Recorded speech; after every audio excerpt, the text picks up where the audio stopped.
Movies are making billions of dollars once again. Comic books are selling.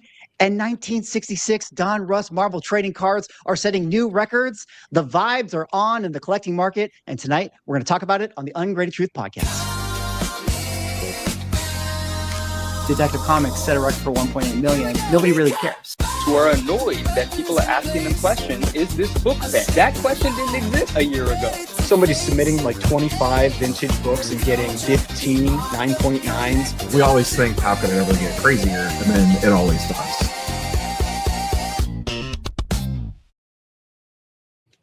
Ladies and gentlemen, welcome back to the #1 collectible show in the universe, The Ungraded Truth. I am Swaggle Haas, joined, of course, as always, by my co-host Ryan, Automatic Comics, Manu, the 99 Newsstand, and Rob, Neo Cards and Comics.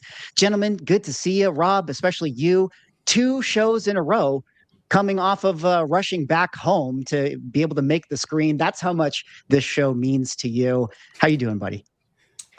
Fresh out of the, well, not fresh. I've been home for about 3 hours. Long day of travel today, and long 4 days in Rosemont, Illinois. Not actually Chicago, but close enough. So I can already hear no drive. It's only 6 hours, so it's not worth the travel headache of a flight. Which there were a bunch of flight delays because the weather was bad over here today, so I didn't. Well, there was all that American airline bullshit in the middle of the week too, that impacted a bunch of people with like FAA grounding because of software problems, and there was weather trouble, the whole 9 yards. Anything east of the Mississippi, I will most likely drive because it's just I don't mind flying. I don't like not having control when I travel, and when you fly, you have zero. Your trip is entirely in someone else's hands, and I hate that. Very true. Well, we are glad to have you back in front of the screen tonight, as we are glad to see our hosts and everybody in the chat. Thank you guys so much for joining us. As I get a Amber Alert in my background, but maybe you guys can't hear that because my microphone is picking it up. Hold on a second, guys. Hold on a second. This is why you got to watch the show live. Amber Alert. Okay, all right, we're fine, guys. But we got to do our housekeeping before we get into the show, which is going to be a huge show tonight because we got to talk about a lot of huge topics. Of course, the National just happened this weekend. Rob, like you already said, is fresh off the heels of it. We're going to get into a lot of topics with that. We have to do a recap of San Diego Comic-Con because of all the news of Hall H and Ghost Rider, and Marvel is maybe back. And we all, of course, have to talk about Spider-Man Brand New Day and its effect on the market. But before we get into our stories, we got to do our shout out to the Ungraded Truth YouTube channel, now at 19 subscribers, guys. This is a huge milestone for our YouTube channel. No, 1,900 subscribers. We're always very happy to have everyone's support over there. But if you have not yet subscribed to our YouTube channel, hop on over to the description. We would definitely appreciate it. And maybe while you're over here, you can click on one of these links and hop on over to our Spotify page as well. If you're somebody who enjoys listening to our show on your favorite RSS feed, you can hop on over to the Spotify link and maybe give it a follow. Give it a 5-star review. We would definitely appreciate it. Of course, the Ungraded Truth is a co-stream on all of our various YouTube channels, Ryan's, Rob's, mine. If you're watching on the various platforms, be sure to head on over to the link in the description and give everyone a follow and a subscribe because they would appreciate it for sure, because they take their time every weekend to break down the hottest stories. We will also have a couple sponsor segments later on in the show. We want to give a shout out to our sponsors tonight, which we actually have 2, Elite Comics 11 and Heritage Auctions. More on them later on. But with that, guys, we got to get into our lead story, which was, of course, the National, the greatest sports card show in the nation. The 46th edition of it just occurred out there in Illinois. And there was a lot of stories that actually came out of this. Before I got the show started, I was thinking to myself, well, maybe I could kind of, do a little search on X and see kind of what the vibes were for the show, since I myself wasn't there. And I noticed that a couple people, were just saying positive things. Like this user, Michaela, said, my thoughts on the National, the energy was great, and it was incredible. This person said, I thought the National was a good show. And then we get over to this third user here, Neo, who's just complaining about the line. So, The collecting curmudgeon just complaining about lines, but he wasn't the only one, because over on Sports Card Investors Instagram, he also made a post talking about lines, and this was a video I think got like 500,000 views or something like that. But let me kind of just table it right there. Rob, we can kind of get into all of the happenings and the stories, including some of your pickups. But why don't you kind of just break down your weekend for us? Give us the top overview of your feeling of the National. How was the show?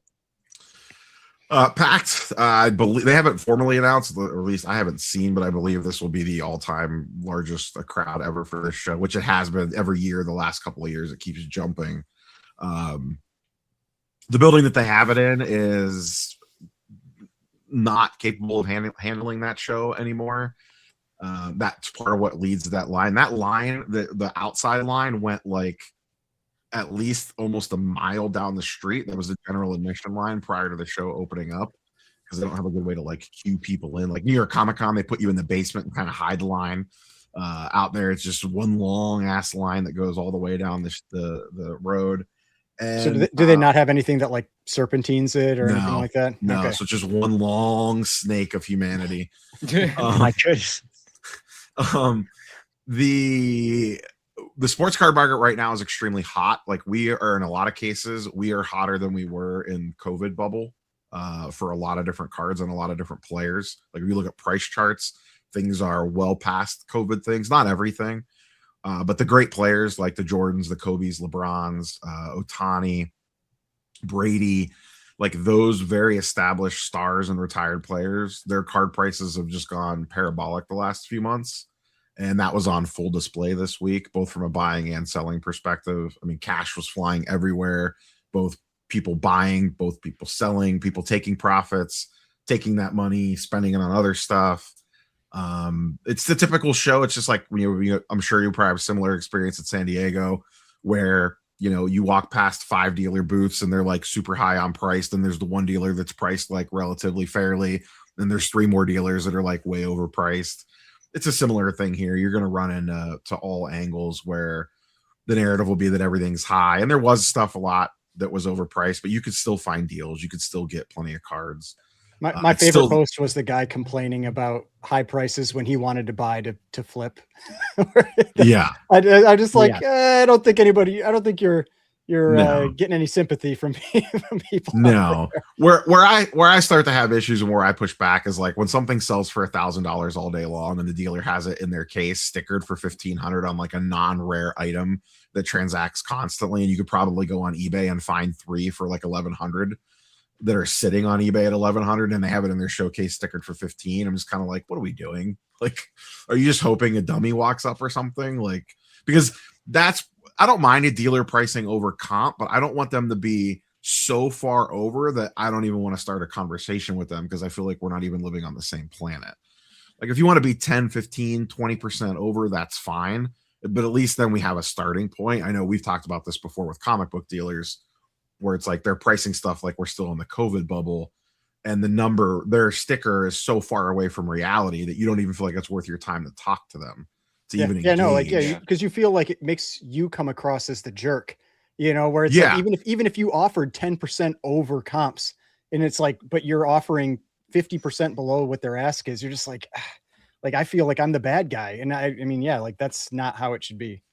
Yeah, I really wish you would. I know you briefly thought about attending the show, Swaggle. I think you could just literally make 15 videos about comics could never, walking up and down every single aisle. Like the amount of money and transactions happening all under one roof, like comics could never. Like the size of that room and just packed wall to wall with dealers and no pomp and circumstance. Or I shouldn't say no pomp and circumstance.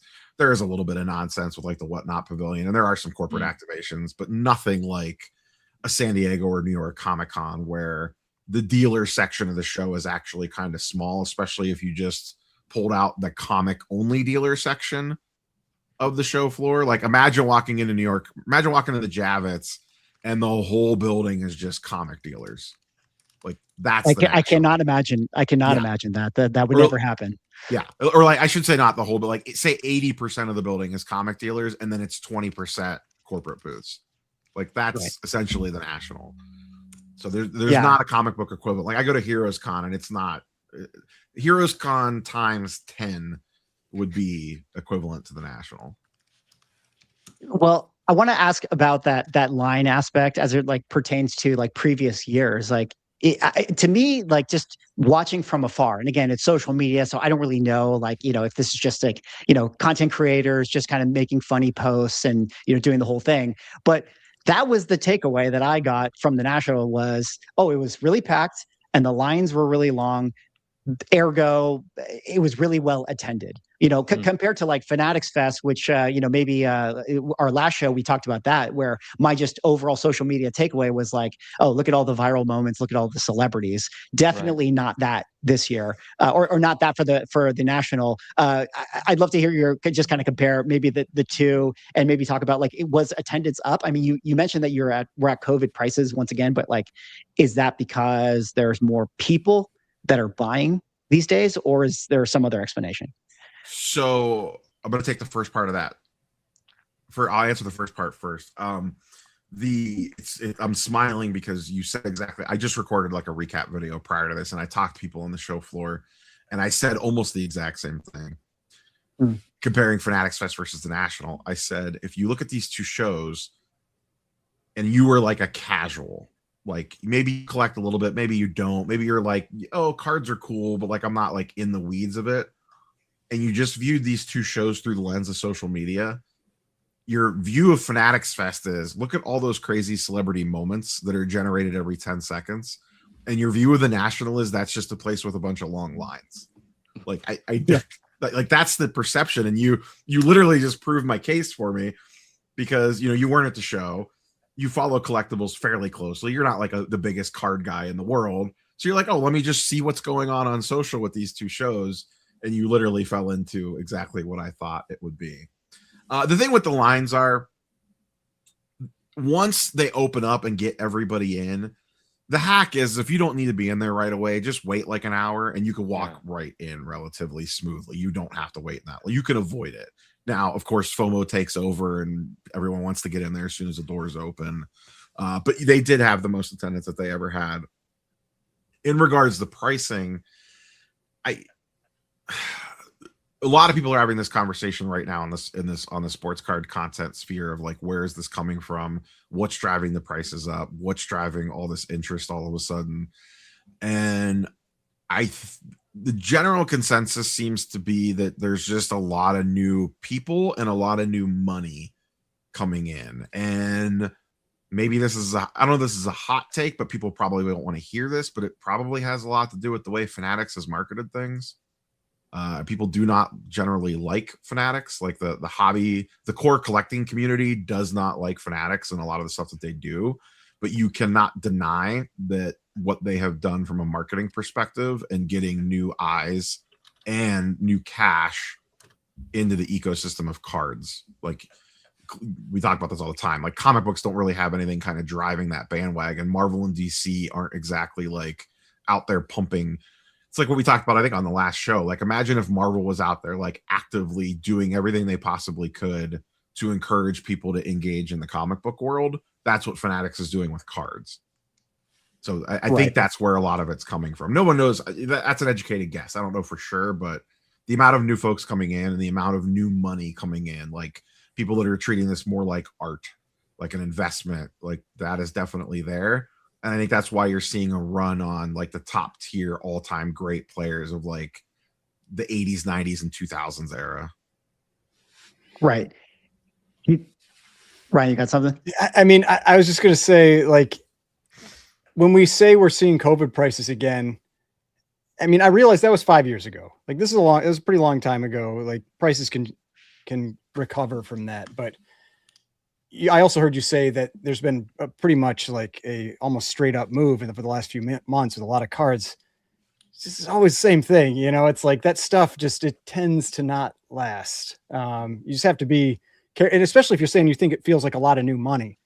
Like if it's people that are like, oh, this is my chance to make money, and they're gonna, they're pouring in, and then like the instant you have any sign of a crack, like you have people start panicking, like's happening to some extent in Pokemon. Like Pokemon is basically been more or less flat to a little bit down, and there's all these videos out there about, oh, is the market collapsing and all this, and it's just some of those things are built on very, shaky foundations.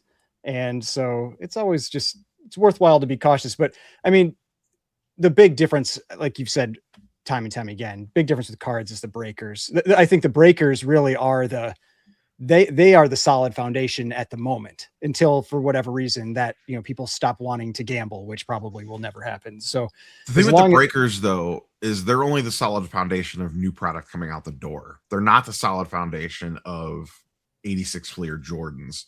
You know what I mean? Well, I guess I would say breakers / mystery pack type products. Yeah, but even the mystery pack, they do like make those with like existing cards. Like they do. But the mystery pack guys usually chase modern case hits more than they do like LeBron rookies. Okay. Like the breakers, and I'm not saying repack guys definitely buy GOAT players, don't get me wrong, but they prop up more the modern and ultra modern side of the card world than I do the GOAT level players. I think it's more end user / investment card bros that are propping up the all-time greats more than the repackers. Now, all of it fuels each other because the ultra modern's doing so well. It allows you to play the flip game and the grade game and make money that way that you can then go buy the GOAT players. Like it's all one big happy ecosystem. But I do think that they are, if you're talking about strictly like propping up sides of the market, I do think that the breakers and the repackers don't fully prop that side of the market up of the GOAT players. And on the, like you said with Pokemon, I actually wish we would see, I would feel more confident about the sports card market if it does what Pokemon's doing right now. Because to your point, like YouTube content creators are going, oh, it's over. But when you actually look, like I have a shit ton of sealed wax that I track the value on every day, and it's not crashing. It's just not going up every single day anymore. It's just staying perfectly flat. Well, it's like the thing I sent in our chat earlier this week, how Heritage had that Skyridge sealed box that a year ago, that a very similar box sold for like $100,000, and this one sold for $225,000. It's like, if you have things that don't sell every day that you can look at and you kind of look at the general trend, those are they're still way up. It's that kind of thing versus when you have people that need things to go up 10, 20, 30% a month, that's when it starts to get a little scary on what you're expecting when you buy this stuff. That's why I'm actually happy to see Pokemon doing what it's doing, because it has flattened, and like Evolving Skies boxes haven't crashed down to $1,000 a box. They've just been sitting at like $2,500 to $2,800 a box for 8 months, maybe not 8 months, like 6 months. But they haven't gone down. They haven't crashed. They're just not going up anymore. They're just plateaued, which I would feel if you told me the sports card market plateaued the rest of this year and didn't actually really pull back, that would make me feel more bullish about the future than if it actually just kept going up and up and up every day.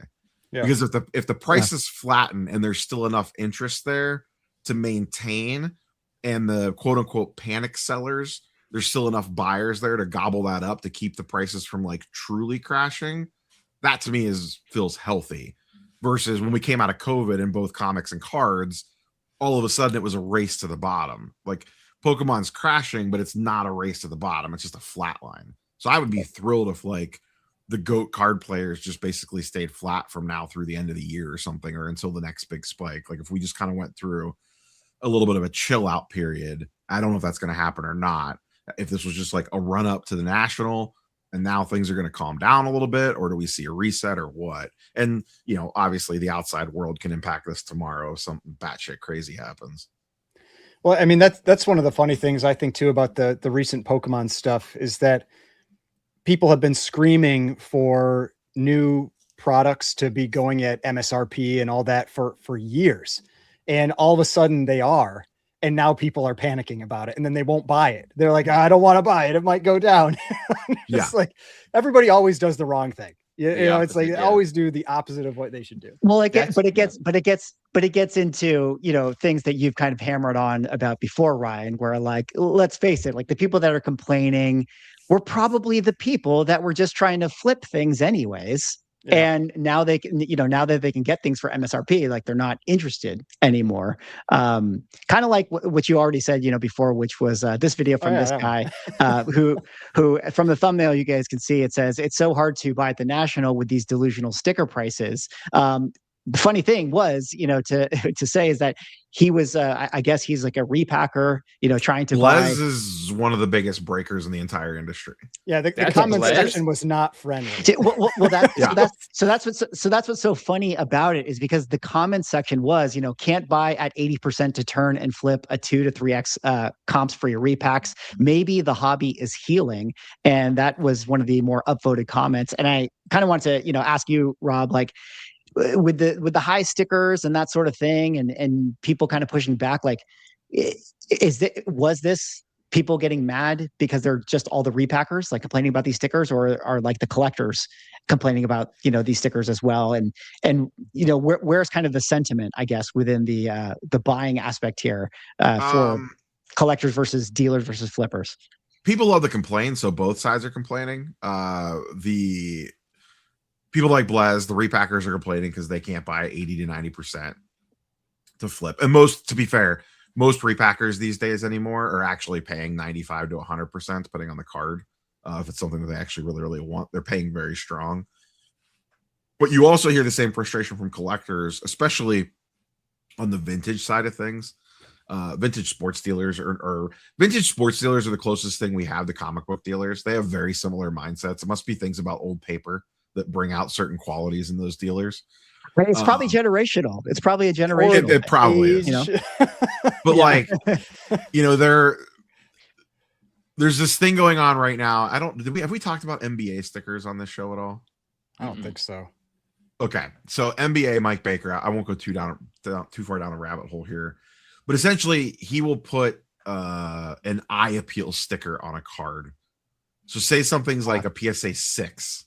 He'll put this sticker on it that basically says, like, this is a great looking PSA. It's a CVA sticker on comics. Yes, basically. Yeah. So dealers will get that, and then they will price it like it's a PSA 7. And in vintage cards, that could be a huge price jump. Or they price it like it's an in-between grade almost or something. And some dealers just do that on their own. If a low-grade vintage card has really good eye appeal, comps don't matter on that stuff to some degree. Like the last sale price, not all PSA 3s are equal, but now there's like a third party that's kind of getting in. They want a piece of the pie to like formalize it a little bit. But vintage dealers in general are generally speaking not the easiest to deal with, and they have their price, and it's basically like, hey man, if you want the card, there's my number. I don't care what the last one sold for, especially if it looks remotely good.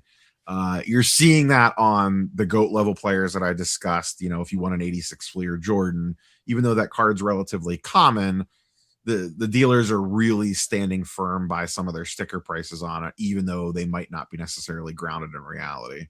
Was that an art chat or a different one where there was a picture of like 30 or 40 Jordan rookies? It was just all in one. That was a chat for shout out to Drew Como. He had sent that from somebody that was at the National, but totally flooded with Michael Jordan cards. But I want to bring Manu into this, and Rob, you mentioned going back to the vintage stuff that you were talking about, where everyone is chasing now some of those vintage key cards. It kind of reminds me of the saying, which is, money goes where it's treated best.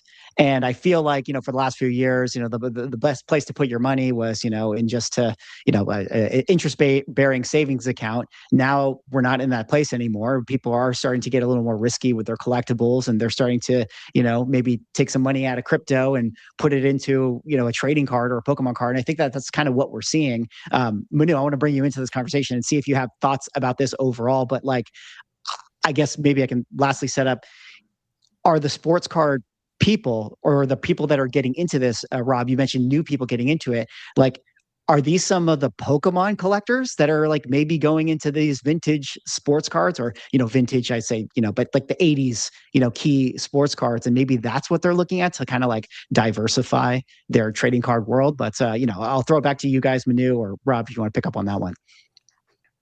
I'll hit it real quick and then I'll throw it to Manu. I think there's more of a crossover from sports going to Pokemon than Pokemon going to sports is generally what I see.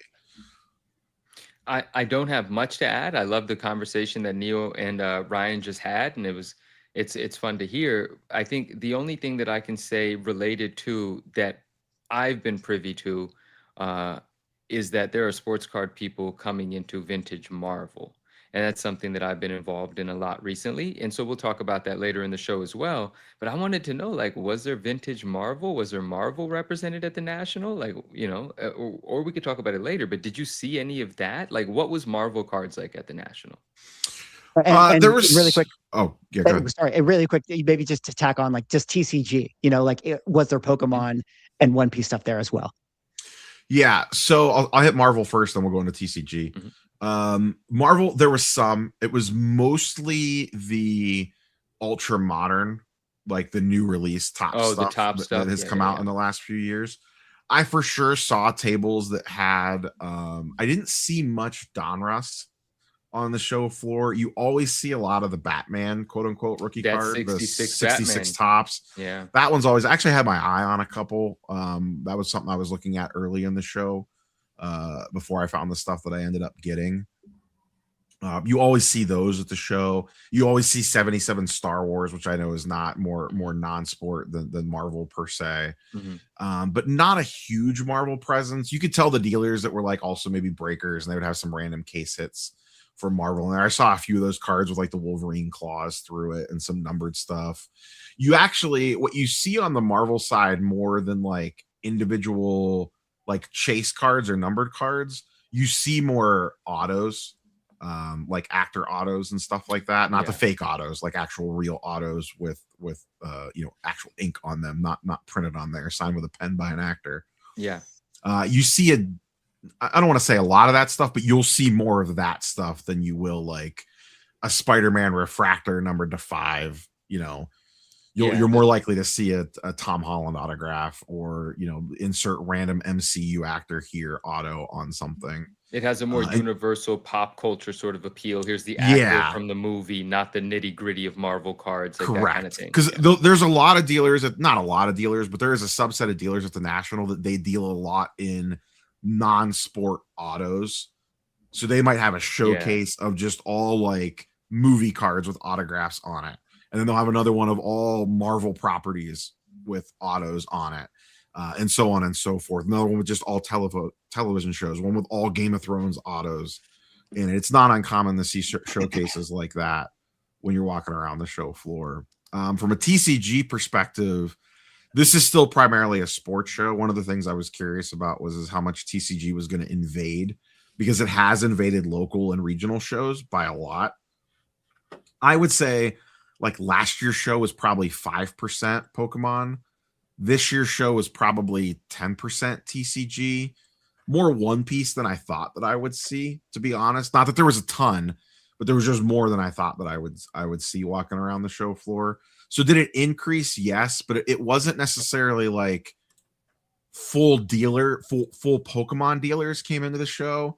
It was more just like a dealer would have 6 showcases and half of one would have some Pokemon stuff in it. Whereas in years previous, they wouldn't have that. So it's like you could tell dealers were trying to mix a little bit of like just sprinkle a little bit of it in. There was still only a handful of like, I am only here selling Pokemon cards, or I am only here selling One Piece cards. It was more just mixing it in here and there. But part of that is the way that the show is structured. There's a very long wait list to get into this show. And it's the dealer list is so established. It is mostly built on the back of sports card dealers. So it's hard for that new blood to even get into the show. And where that new blood, that would be the folks probably trying to inject TCG into the show. Makes a lot of sense. We're going to revisit that topic of Marvel cards later on in the show, and as it relates to the pop culture and stuff. But I want to switch a little bit of gears, still related to the National. Rob, I showed this video of yours that you posted earlier, and kind of making a joke about the lines.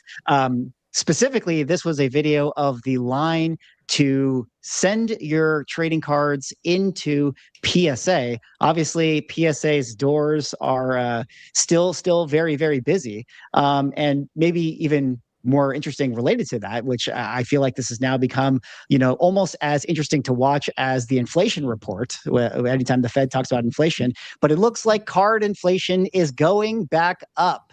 The PSA backlog tracker is going the wrong way, as you put it. Rob, maybe you can kind of talk a little bit about this. And, I feel like we addressed this on a previous show where we were saying, even if they shut down that value tier, I mean, if you have a card that's still worth sending in and you want to pay a premium and you want to get your money out of it, I mean, you're still going to do that.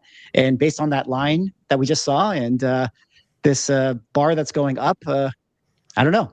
PSA maybe not going to get back on track as early as they thought. What do you guys think about this? So, Rob, does PSA do on-site grading, or is it all just like dropping off to ship off to one of their facilities? So PSA, Beckett, and CGC did on-site grading. SGC only did take-home, and Tag was not in the building. Okay. That video that I posted of the line, that was on the first day. So PSA had $230 for end of show grading. That sold out within the first couple of hours on Wednesday. And people were thinking that price was too expensive and that nobody would use it. And of course, that obviously didn't happen. Yeah. It was $400, I think, minimum to get it done end of day. And then the other thing that quickly happened beyond selling out is that they were quickly not getting stuff done in time. On Friday, they announced that they weren't going to finish all orders that they had taken in for end of show grading, and we're going to have to take stuff back to their offices, and we're offering discounts and make goods and things like that. And people were pissed. Last I had heard before I left the show on Saturday, they were on track to finish almost all the orders. But I think some people have probably already left because not everyone is there for all 5 days. Like if you did a end of day grading on a Friday and you were expecting to get the card back on Friday and you were flying out on Saturday, and if that wasn't done in time, but it's going to be done on Sunday, that doesn't really help you. I think they had said like a few problem orders might not get done, but they were expecting pretty much everything else to get done. I've seen some stuff on social today about people saying that their cards still weren't done as the show was winding down. So I don't know how that ended up all shaking out. But yeah, they were doing on-site. Beckett also sold out of on-site grading slots pretty quickly. I think they made it to end of day Thursday before they completely sold out. I think CGC was open most of the weekend as their booth was busy. They were pretty steady, but nowhere near as crazy. You really didn't have to wait much of a line with them, which is hilarious because they were the cheapest to grade with. For PSA to get a card graded end of show was $230. For Beckett, it was $130-ish. For CGC, it was $45, and they had the smallest line. 45. Oh my God! Yeah, it's not even close. And as you said from your ex, Tag was not in attendance. Yes, and also to be fair to CGC, they also broke their record for on-site grading at the National. Like they had a really good show. They were the easiest to submit and get cards back with, and they were the cheapest, and they basically had not much of a huge line. Does CGC really hardly even grade vintage? Like, I wonder if it's partly because they do more, like a lot easier stuff. Like no, they do grade, but they absolutely grade vintage. Okay. Andy Broom, who is their head grader, is a huge vintage expert. He used to work and run a lot of stuff at Beckett. He's very well respected in the vintage community, so they do grade a lot of vintage. I never see vintage with CGC, so that's why I was okay. It's just people choose PSA just because. Yeah, they're just not well respected. They don't command a good premium on the secondary market. It'd be like grading with, back when CBCS existed, why would you take your AF-15 to CBCS type, or maybe even like a brand lower. I don't want to, they're not like a P, what is it? What was it? PGX, PC? What was the? Yeah, they're not a PGX. No. Yeah, they're not PGX, but they're also not even probably CBCS. At least in modern sports cards and even vintage sports cards. They do get more respect in the TCG side of things. And I'm strictly talking about from a secondary market perspective. Most people, if you talk to them, they actually love CGC's holder. It's fantastic. And they grade very fairly and very accurately. I've had plenty of cards graded by them. And they always come back very close to what I thought that they would grade. I've never had any issues. For whatever reason, the secondary market just doesn't give a shit about them, especially in sports. Well, interesting with the PSA backlog tracker, I don't know. I feel like it's probably going to keep climbing up. I mean, I want to leave some bullets in the chamber for you, Manu. You know, I want to get you involved with the conversation here. No, it's all good. But you know, the reason I say that is like, you know, I sort of wonder, you know, later on we're going to talk about the Donruss and the Marvel card sale, but I just wonder also too if like maybe some of the movement of the prices is due to the fact of this like backlog. Although, you know, the expensive cards, you know, you could skip the line, but I just wonder if like there's bottlenecks in every trading card aspect right now. I actually just had that exact conversation, and it was in the context of like a massive Donruss sale and a collector that has a huge Donruss inventory that amassed his inventory over the last, like, let's just say decade. I could give or take a few years, but collecting Donruss even longer than I had even been aware of the set. And this was part of the conversation we just had, how this resistance to grading right now, given the obstacle and the price, is making available inventory that much more desirable on the market. So some of the lower end stuff, like for instance, you know, if you're not grading a card 34, if you're grading one of the cards that in a PSA 6 or in a PSA 7 is going to sell for $100, $150, $200, you don't really want to grade it right now, you know, so it's not being graded. Or if you're looking for that card, you're not buying it raw to graded, so you're going to buy the PSA 5, 6, or 7 that's available. It is absolutely having an effect on how someone's acquiring a card, because previously, you know, if the card's not that expensive, we might just buy a $40 to $80 raw. 40 raws and clean ones are kind of hard these days, but you might buy $80 to $120 raw and grade it, right? But at the moment, that's not as appealing as a prospect. So yes, a long-winded answer. You're absolutely right. It is having an effect on how people are purchasing, and it is potentially driving the prices, because that's what some of my seller friends have experienced. That's some of the psychology that they're, you know, battling with themselves as well. So it's very real. I absolutely. It's West Coast Avengers 45 White Vision in card form. Okay. Just because I mean, it's like when that popped off, there were no copies available in 9.8 because nobody graded it.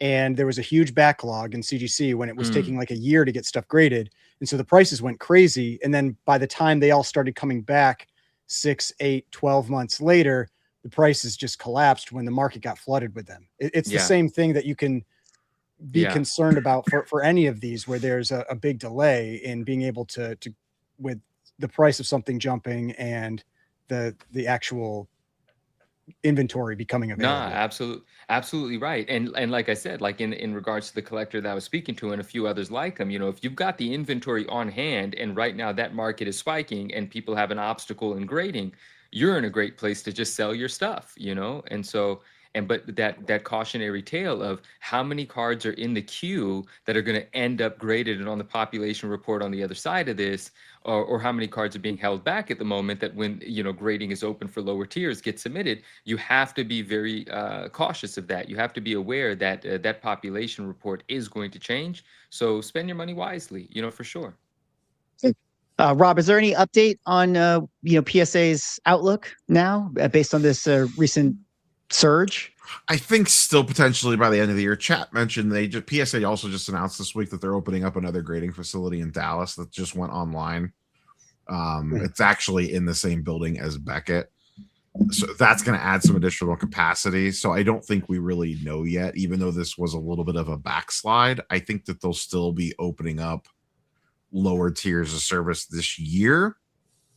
I don't think that means that we're all of a sudden going to get $25 per card grading back this year. You know, right now the cheapest is $80. Do I think it's still the cheapest? Do I think that the cheapest level to grade a card is $80 by the time we get to the end of the year? No, I think it'll be less, but I also don't think it's going to be $25. So maybe grading is in fact a scam. It was all part of the plan all along. And maybe there's legs to the lawsuit, which we're going to talk about a little bit later on in the show. But, you know, before we get there, we're going to wrap up a little bit of last thoughts of the National here. Rob, any broader takeaways, or maybe you want to talk about how you have no more money anymore? You can say you can pull up, if you click that post, you can pull up the 2 cards that I acquired there if we want to show those. Yeah, tell us about these 2.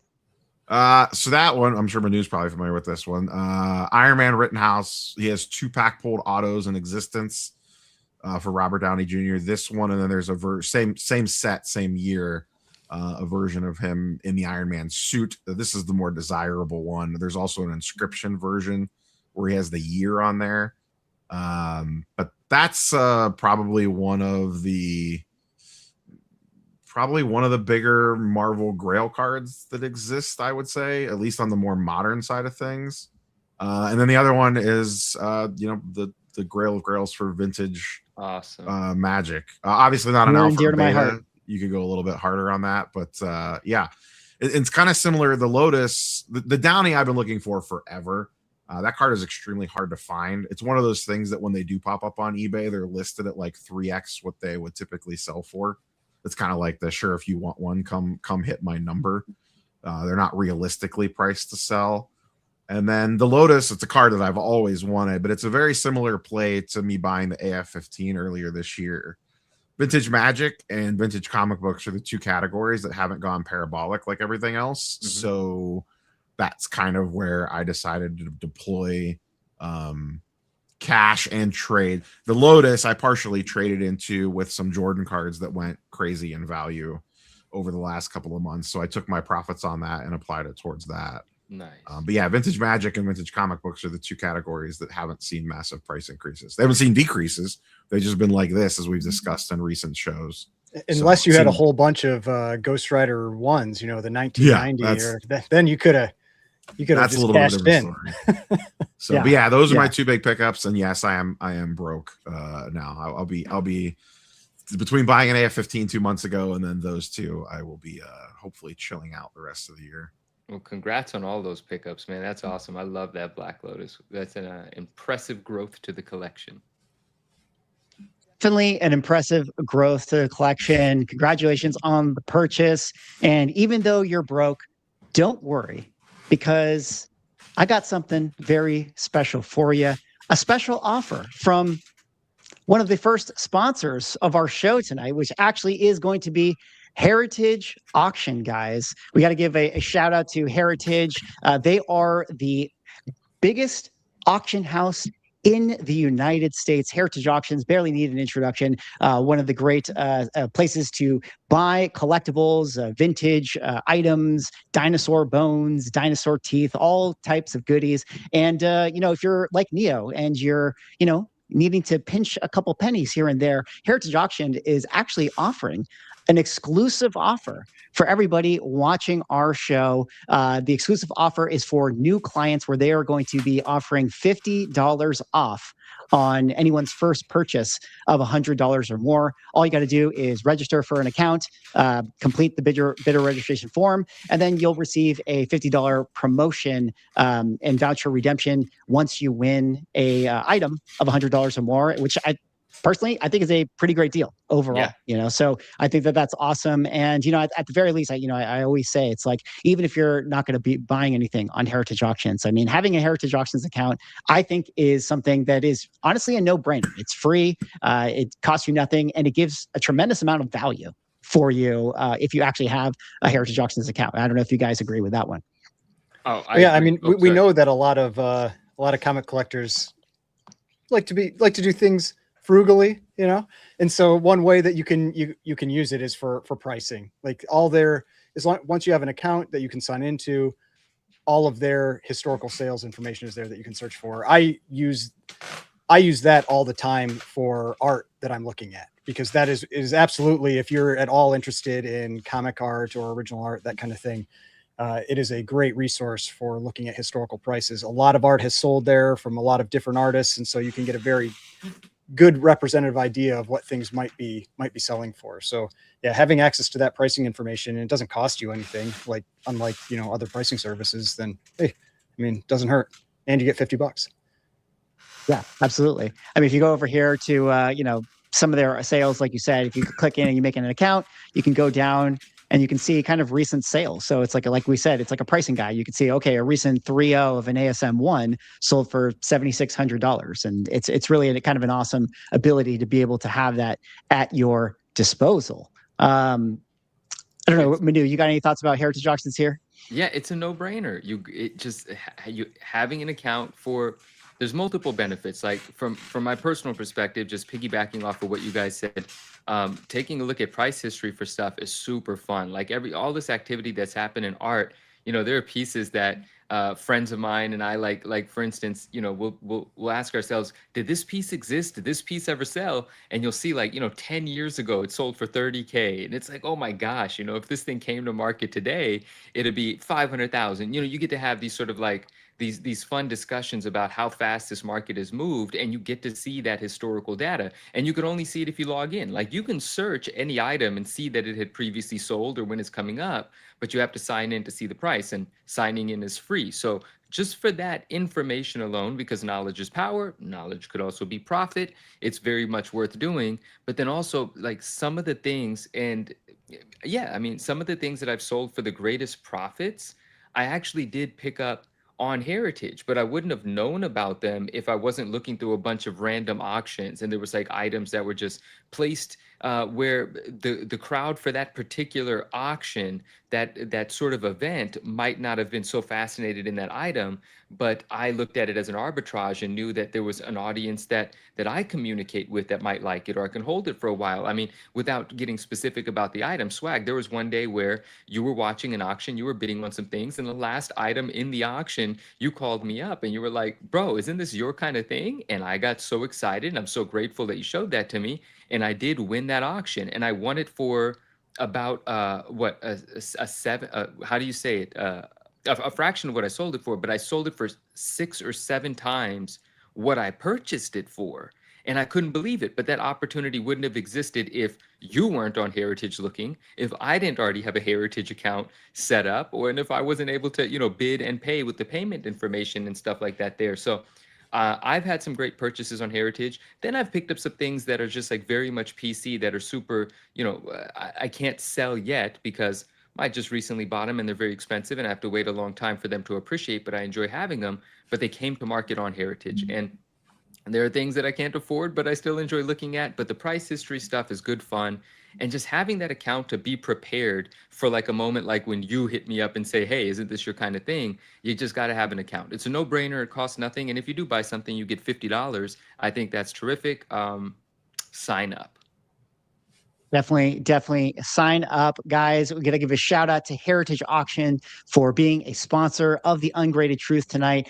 Link in the description. Go check them out. Go make an account. If you buy something, you save $50. You get a $100 book, you get it for half price. I mean, that's a pretty great deal. Now that we're back in this crazy MCU, comics are back, speculation, brand new day Spider-Man market, I mean, you might be able to turn a nice little profit like Manu did for that one. And like we already discussed, again, it's a really great resource to be able to look at old prices, or to be able to look up comps, which, you could be that person that goes up to the National and says, hey, bro, your Honus Wagner did not sell for your sticker price. Check out what it sold for on Heritage Auctions. That could be you. So big shout out to Heritage Auctions.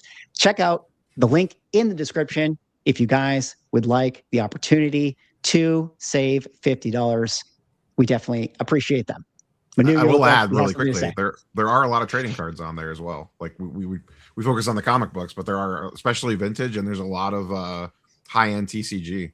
Yeah, moves through there. Yeah, I don't know if it's a weekly auction, but it's a near weekly. I think they have with trading cards. They have regular art auctions, and then also like Mickey said, if you want dinosaur bones or gems and that kind of stuff, they have all that stuff too. But yeah, my focus tends to be the stuff I've bid on there. It's art, comics. I've bid on some video games and then some cards.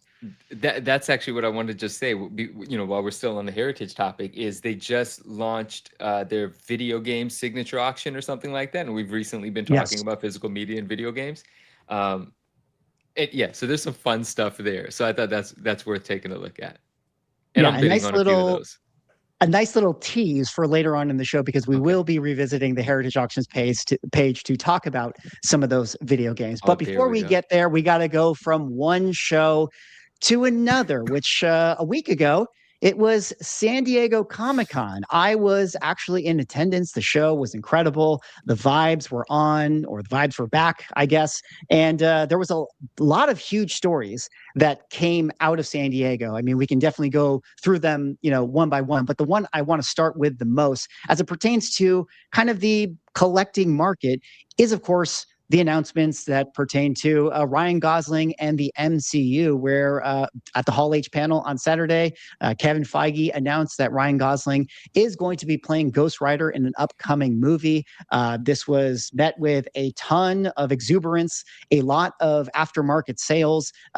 We have honestly not seen that many buy it nows on eBays and Elite Comics 11s and all these websites for a book of that caliber in a really long time. And one of the sales was actually from a post that I actually made right here, which was this Marvel Spotlight 5 in a 9.4 that off eBay after this announcement was sold for $16,500. And I compared it to, where this thing was selling at auction on Heritage a year prior, which was $10,200. So as you guys can see, in 1 year, 62% increase. This is also met with the fact that, the Ghost Rider Volume 2 from 1990, the Danny Ketch first appearance, is now double, triple in price, pretty much.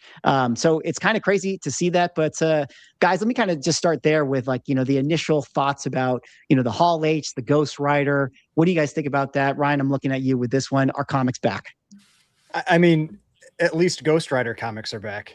I think we don't know officially what version he's playing. I've heard people saying Johnny Blaze, but I don't think there's been any official announcement on which character he's actually going to be playing in the movie. But yeah, I thought it was when you went to eBay and you looked at sold listings for both Marvel Spotlight 5 and that Ghost Rider 1, Marvel Spotlight 5, for a book that expensive, it was impressive to see. I think it was probably 10 to 15 sales in almost like one day. The Ghost Rider, I think there was even more. I might have even counted like 25 to 30. Yeah. So I was looking across multiple days. So, yeah. But then, like the 25th, I think is when they made the announcement. It was just like this big chunk right then. And then the Ghost Rider ones, I had to scroll for a long ways before you got down to the bottom of those sales. That book was getting bought up like crazy. So yeah, it's always fun when you have some excitement back in the hobby, when instead of people just kind of blowing off whatever announcements happen. And so I'm looking forward to that, but really they need to perform at the theater. It's got to be good properties, because we know what happens when the stuff just isn't all that good, and that just you lose a lot of interest. And we haven't had a lot of great movies from Marvel for a while. So yeah, it'll be interesting to see how this all plays out. I think we all have very high expectations for Doomsday, which is tough. When you have high expectations for something, it can be really tough to meet them. But I think we're all hoping that it's going to turn out well. I mean, I know we're going to get into it later, but I loved Spider-Man. So that was a nice start for this year for Marvel, even though it's Sony. Yeah. I get it. It's Marvel. I mean, that movie is definitely going to make $1 billion. We're going to talk about that in a second. But Manu, it's already made $1 billion, didn't it? I saw something somewhere of that sort. Yeah. No, it's literally going to be the highest grossing movie probably ever. I think it's going to beat Avengers Endgame. It already beat Avengers Endgame in this weekend, the first weekend opening. So it's pretty wild. But relating it back to this, Manu, you've been saying, on a bunch of previous episodes that you were like, comics can totally get back. They can totally have a resurgence. Even though we make the joke of comics could never, you're the one person that has been not cynical about it, thinking that it's possible. I believe. I think that the Ghost Rider thing is like really a kind of a crazy testament. I mean, I know it's FOMO and all this stuff, but I don't know, Marvel Spotlight 5, a book that price, we haven't seen that in a long time. You said it too. Yeah. You're like, we haven't seen this kind of motion in a long time. I just think it's cool. And I believe, I mean, yeah, man, there's always, there are the rules, right? Sometimes you could break them, but if something's spiking, then maybe wait for the pullback, right? Maybe the pullback puts it higher than it was prior, but you get it for a little less than in the heat of the enthusiasm. But at the same time, I do talk to a lot of people that are like, hey, it's fine if it ends up a little cheaper later. They kind of just want to strike while the iron's hot because it's exciting for them. It's fun for them. And then when we talk about that secondary book, like the less expensive one, the one that went from, $150 to $350, to a lot of people, that's just a fun purchase. They're not even necessarily looking at it like an investment. Is their $350 going to turn into $550 and then they're going to flip it? It's just got their attention and they're like, dude, I've always been meaning to get this book and now it's front of mind. And they're like, I'm going to grab it. It's cool. It's dope. Some people are going for the newsstand, like you mentioned, so on and so forth, right? So it's just that excitement again. It's that fervor. Now, should you be cautious? Of course, but you should always be cautious, right?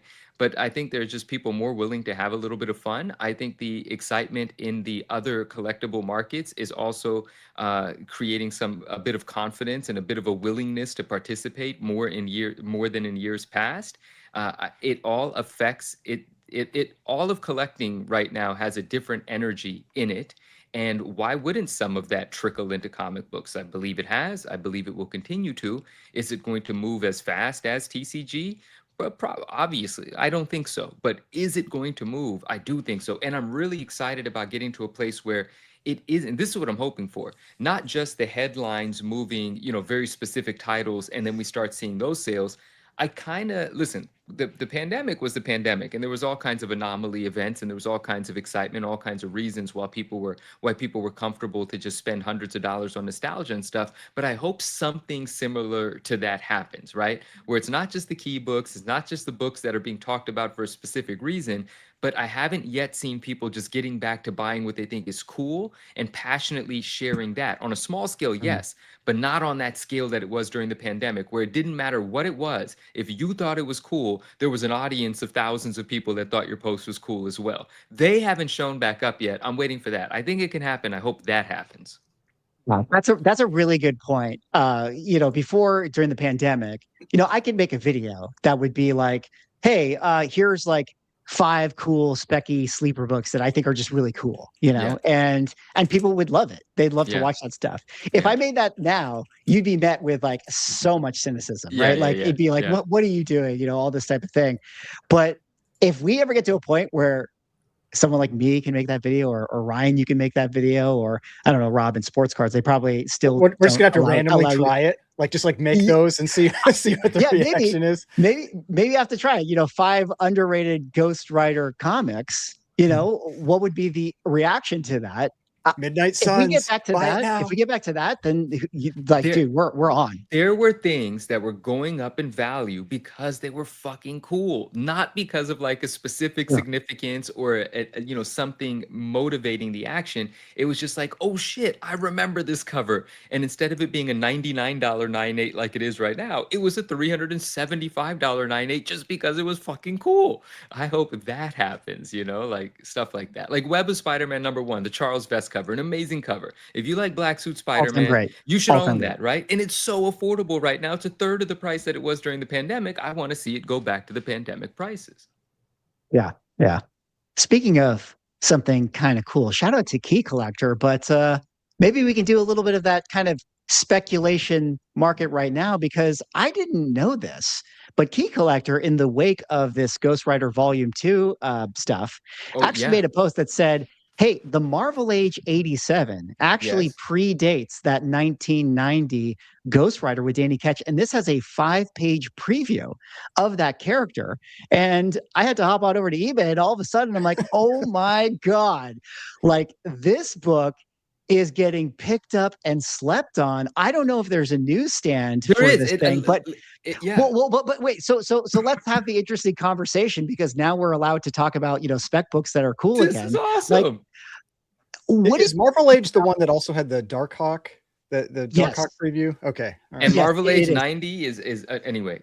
So let's have that conversation. Like, what do you guys think about the Marvel Ages or these types of like preview appearances? Like, do you want to go out on the limb and say this is the one that you should get? Like, this is the cooler first appearance to own? Like, what do you guys think about this stuff?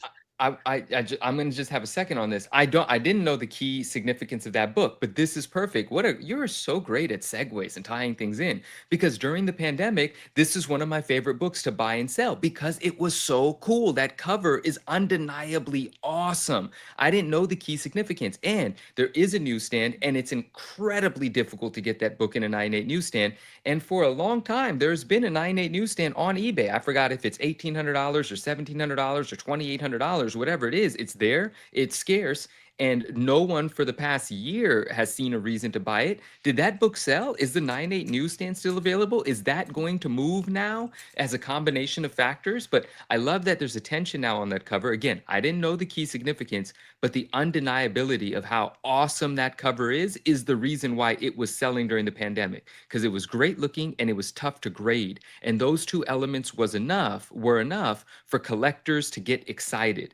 And so I love that there's attention back on that book. I didn't even know that was happening. I have a ton of them, not 9.8 candidates, but I have them because I used to buy them aggressively. So that's cool. So what I'm hearing is that this was all just a ploy to get you to flip your books for more money. Let's go. I'm listing them all. Let's do it. Dang.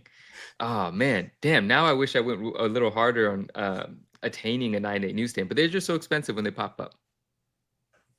What do you think about that, Ryan, in terms of the first appearance controversies of like these preview books versus like, say, Ghost Rider Volume 2, number 1? I mean, I didn't even know about that book. So to me, I generally go towards the one that is more well known. So I would go more towards the Ghost Rider 1, but that's my take on it. But if you had it, if you had a bunch of them already, I mean, hell, like you're doing fine. Now, would I rush out and buy it? I don't know, probably not. But yeah, if you've already got one, or if you can go and find one, digging through some like back issue boxes, like that might be the place to look. Like that would be, I think, maybe the thing and to take away from the key collector notification is try to find that in back issue bins. Yeah, and you definitely can. And sorry, Swag, I forgot to answer your question. What do I think about a preview appearance versus like the actual comic book? I'm a believer of the preview appearances. That's why I like things like Malibu Sun 13 for Spawn, or Malibu Sun number 8 for Evil Ernie, or any of the other books that has a spread in the middle that talks about a character. If it happened before the release, I like it. It's part of the reason why we like the ash cans that we recently talked about for Absolute Batman. It's not cover A of issue 1, but it is the cover of cover A. It is the first time you're seeing the character. Are we blind? Are we ignoring the fact that it is literally the first time? Those things, to me, I don't ignore. I think they're cool. Is it a smaller market, a more niche market? Fewer people believe in that? Sure. But you don't need the whole world to believe in something for it to be awesome or investable. I am a believer of like preview first appearances. They don't have to be more expensive than the one that's commercially more recognizable, but that doesn't mean they don't have significance or value. They oftentimes do become valuable, and they are worth having or pursuing, regardless of what your motivation might be.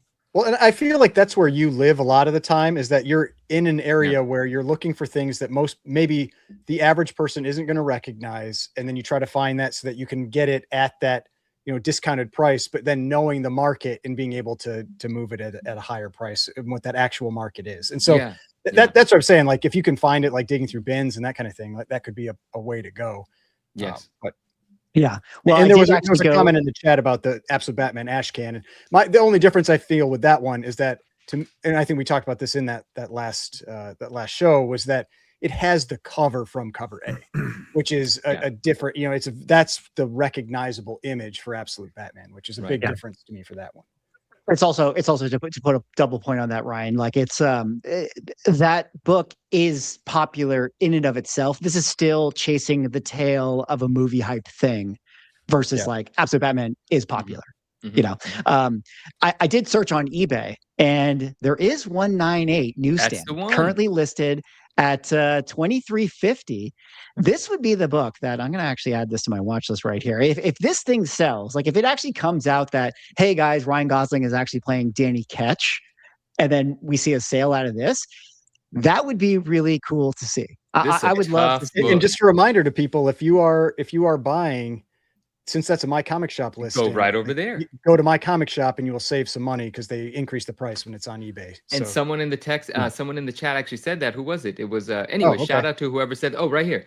Brett Green says Marvel Age 87 newsstand 98 white pages 1975 or best offer on MCS on My Comic Shop. There you go. So not only is it 10% cheaper or whatever, you can also make an offer there. Go get aggressive. See if this guy sells it to you. I mean, if you want it, it's not mine. You know, yeah. I had to quickly go over to GPA. You're like, see if this guy sells. I was going to say his one sold. Yeah. I had to quickly go over to GPA and see if a 9.8 newsstand has ever sold. I guess one hasn't. Manu, like, I mean, dude, that might be the only 9.8 newsstand. I've never been able to grade a newsstand of that book, so I've never seen one other than that one from my memory. Maybe I saw one during the. I was just gonna say, how many 9.8s are even on the pop report? There can't actually be that many for this for multiple reasons. One, it's not the most commercially recognizable book, so it's not graded that often. So the 9.8 population. You can just click on the link to CGC. So no, go open up the 9.8 and then go down to the. Just click on the cert number. Yeah, click on the cert number. I have at least 10 newsstands over on the right-hand side of this book sitting not too far from me. And they're not 9.8 candidates. You know, they're the highest grade copies I was able to find, but they are not 9.8s. It's very difficult. Well, let's talk about this. So there's 8 9.8s. Now, granted, this is a book that probably has not been sent in that much, right? Like we just said, it doesn't have the commercial recognizability. This is West Coast Avengers 45. But hold on. But here's the thing. That might be the only 9.8 newsstand, bro. Yeah, but that's what I'm saying. Do you think they even break it out on the census? They don't break it out for this. They don't break it out. Okay. They don't, but there can't. I mean, an all black cover like that is not the easiest 9.8 in the world to begin with. It's not a stretch to say that that's the only one. At the very most, there might be 2, but I don't remember there being one. I just remember how difficult it was. I was able to sell good-looking copies raw for a decent amount of money just because people couldn't find 9.8s of them. And so that's a sick book. Now, during the pandemic, I'll tell you right now, during the pandemic, on his other monitor. During the pandemic, somebody right now after our show is going to buy this. No. I want a grade one, but during the pandemic, I could have sold this for $2,500 in a blink of an eye. Blink of an eye. It wouldn't. But that's the pandemic. It's different. So I would be very curious to see. I think it makes sense for someone to go make $1,000 offer and get a counter and see how low they can get it for. No one's going to sell this book to you for $500-600. This is going to be more than double the price of the 9.8 direct because it's exponentially more difficult to get, and so that should factor into the price. But I think at $1,000, it's a no-brainer, and you can enjoy having it. It's awesome, but how close to $2,000 does it sell for? I don't know. I don't want to inspire anyone to spend their money. It's risky still, but what an awesome book. Okay, let's play a little game. All right, let's say that Ryan Gosling is announced. Oh, he's Danny Ketch. Would you rather have this book right here, or I guess an equivalent Marvel Spotlight 5 would be maybe a 7.0, I guess is maybe where the prices are right now? Which one would you rather have? Well, like if he's announced as Danny Ketch, though, like the Marvel Spotlight 5 becomes maybe, I don't know. You wonder, like, would it still hold on? It probably would. It's because it's still like the book for Ghost Rider. And let's be honest, we're going to get Nick Cage like resurfacing in like a Secret Wars or something like that, and they're going to fight side by side. Like that's totally going to happen, right? That could happen. That would be pretty sweet. If he at least has like a little cameo in there. I'm all for that. They got to be setting that up. But yeah, I don't know. Pretty cool. Pretty fun. That's awesome, bro. To go back into spec mode, guys. Like maybe spec mode is absolutely back, because. Continuing on this theme, I mean, I don't know if you guys caught this news announcement, but X-Men from Deadline, Samara Weaving, this actress, lands the role to be playing Emma Frost in the upcoming X-Men movie. This actress has been in a bunch of different, movies and things like that. So kind of crazy that we're getting an official casting. And similarly to the point of our conversation of comic books being back, I mean, I did go over to eBay and X-Men 129. I mean, granted, this is a book that always sells. It's always popular. But after this announcement, it got a spike in terms of like buy it nows, people grabbing it, including this 9.8, which was a slash price, ended up selling for $1,550, but that $1,550 number is above the 90-day, above the 12-month, above the 2025 average. I mean, you got to go all the way back to 2024. It's lower than that, but I don't know, guys. Spec comics are back. Are comics back? Can we just say they are? Can we? Yeah, they're back. Let's will it. Let's say it is. I think let's manifest X-Men could be interesting because it's something where we're finally getting something completely new, where you're not really beholden to what everybody remembers with Robert Downey Jr. and Chris Hemsworth and all of that, where you've got these characters that have been built up over a decade that everyone is very, very stuck on. So I think X-Men could be a big deal, but man, they can't do another friggin' Phoenix movie, something like that. Oh my God. If they do Phoenix again, I'm gonna cry. Why? It would be the first time we actually got it done right. Yeah. But I mean, yeah, it's just like we've seen it so many times, but I'm always a little nervous now because it seems so dependent on having the right director and, the right writers and everything that, man, you can get some bad stuff out there pretty easily. So, yeah. I'm hopeful. I'm hopeful with Doomsday. I trust the Russo brothers, and more importantly, I trust McFeely, who's the screenwriter. That's why I do have very high expectations for Doomsday. They've got the right people that have proven themselves. When you have people that have proven themselves, I don't really have a lot of concern going in. But I don't know who's. Have they even announced an X-Men movie yet?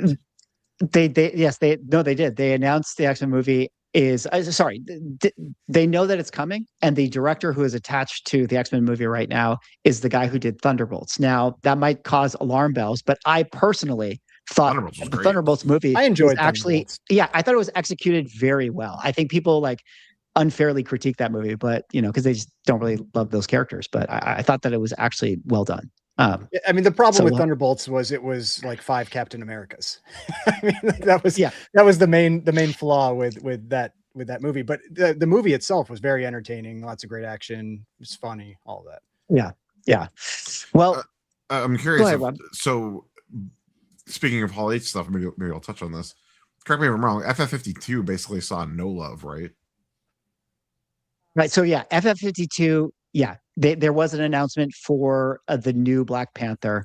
I forget the actor's name. Forgive me, but that book did not have the same market movement at all. I mean, maybe almost none. What character is he playing though? Is it the character that was the new one that just came out 5 years ago or 4 years? So I don't know if that's. Yeah, maybe that's what it is. Maybe there's a technicality that he's like the next T'Challa in line. So maybe there was a spec book related to that maybe got some movement, but I didn't actually look it up. Yeah, I didn't look into that one either. But yeah, I mean, did we see a lot of movement though with like FF5? I don't feel like we did. I don't remember really seeing much. And now that is even more extreme example of Marvel Spotlight 5. So it would be tough to really have a lot of movement there, but I don't remember seeing a lot of movement with Doom. Well, same with I was just glancing at AF-15 while you guys were chatting to see if because everyone loves Spider-Man, but that book it's been trending upwards generally the last couple of months, but it's not like people are going to go bin crazy on AF-15. So it's kind of hard to tell on stuff like that. That's because all of the Spider-Man money is going into Card 34, which we are still about to talk about very, very soon. Yeah, another one just sold too. Something, yeah. Yeah, we are gonna actually talk a little bit about Spider-Man later on in the show. Maybe we can give our thoughts on the movie. Like we already said, it's going to make $1 billion. But I still do feel like we need to kind of address some other San Diego Comic-Con topics. And if you guys have questions for me, just in terms of like a sentiment towards how the show was, let me know. But I feel like we got to cover this topic because we are the double shills. We are the most important influencers when it comes to manga. And we are so excited to announce that CGC has officially jumped into the graded manga space. This was their official kind of, I guess, big announcement, big reveal that they had at their booth, that they are now going to be doing graded manga. I actually was able to talk to Amber right here, who is their coordinator, social media for some of their departments. And this video right here kind of shows off that new case where they're going to be doing the Tonka bonds, which are basically the trade paperbacks. And then they have a case that I actually spoke to Matt Nelson about this one. They're still tweaking this one. I think in terms of like when this is going to be ready to go, the smaller version is going to be already up and running. But you know, I did talk to Matt quite a bit about this, and he kind of gave me his thoughts and everything about it. But I don't know, guys. Graded manga coming to CGC. Do you think that this has a chance to grow? Do you feel like Beckett being first to market has already established itself? Like, is CGC going to have that hard time, you know, making this a big vertical? Is there even room for this to be a vertical? What do you guys think about CGC and graded manga? I think there's definitely room for them. I do think that they are quite a bit behind with respect to Beckett, especially with Beckett being under collectors now, you know, like PSA. It's because that's a lot of backing that they have. And what generally everybody has seen so far, right, is outside of raw copies, they've seen them in those Beckett holders. So that's what people are very familiar with. So they're going to need to have probably a pretty strong advertising push to really get that out there. The cases, I think those look very similar to their VHS cases, and the style where the it's kind of like set back. I'm not a huge fan of that style, but we'll see how it goes. They're actually kind of cool. Do you have a VHS case? Like, have you? No, just from seeing them. I've only had 2 so far now, but like I kind of dig them, bro. They're like, but you can't. There's no bag for it, you know, because the bag on that little inset, you know, how do you bag it properly? So there's no smooth covering for it, but they're decent. They're pretty cool. Can you grab it? Let's do a little show and tell for anyone who's actually watching here. Sure. And just to put a point of emphasis, the Beckett manga slabs are a full rectangle, right? Like they just house the entire thing. Yeah. This has that little lip at the top where the label exactly right goes. So that's where the label is, and you know it's inset like that, like Ryan was describing. So you kind of grab it like this, and this has a VHS in it, but manga is heavy as well. See, I said manga even though I'm talking about more than one of them. But it's got a nice solid feel. There's only one area where the case ends up looking, this is just being critical, ends up looking a little rinky dink. Only one area. It feels good. I don't have complaints. Could it be more secure? Sure. The inner well, though, is really snug to the item, holds it beautifully, and not bad. The only part I don't like is where it seals. It gets that jagged, sort of cheap, rough, plasticky thing. Like I think where something has to snap off during the molding process of how the plastic's manufactured. I'm not sure. But when you, that's probably not showing up too clear.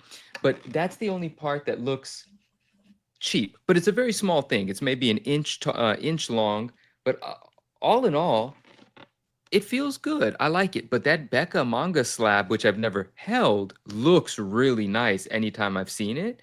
So, you know, there will be a battle of the slabs, but I don't mind the sort of way that it's shaped. But yeah, in terms of putting it in a bag, there is no bag that fits it like a glove, because you will have this sort of slanted area here where you have to do something with the excess material. But I got no problems with the case if this is what they're going with manga. Rob, what do you think about CGC coming into manga here? And I guess maybe you can talk on it from like a grading company trying to establish itself in a space where another grading company seemingly has that first to market advantage. How do you feel their chances are?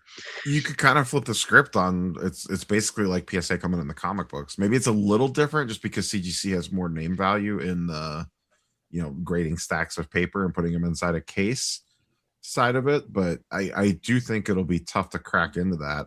I'm curious to see.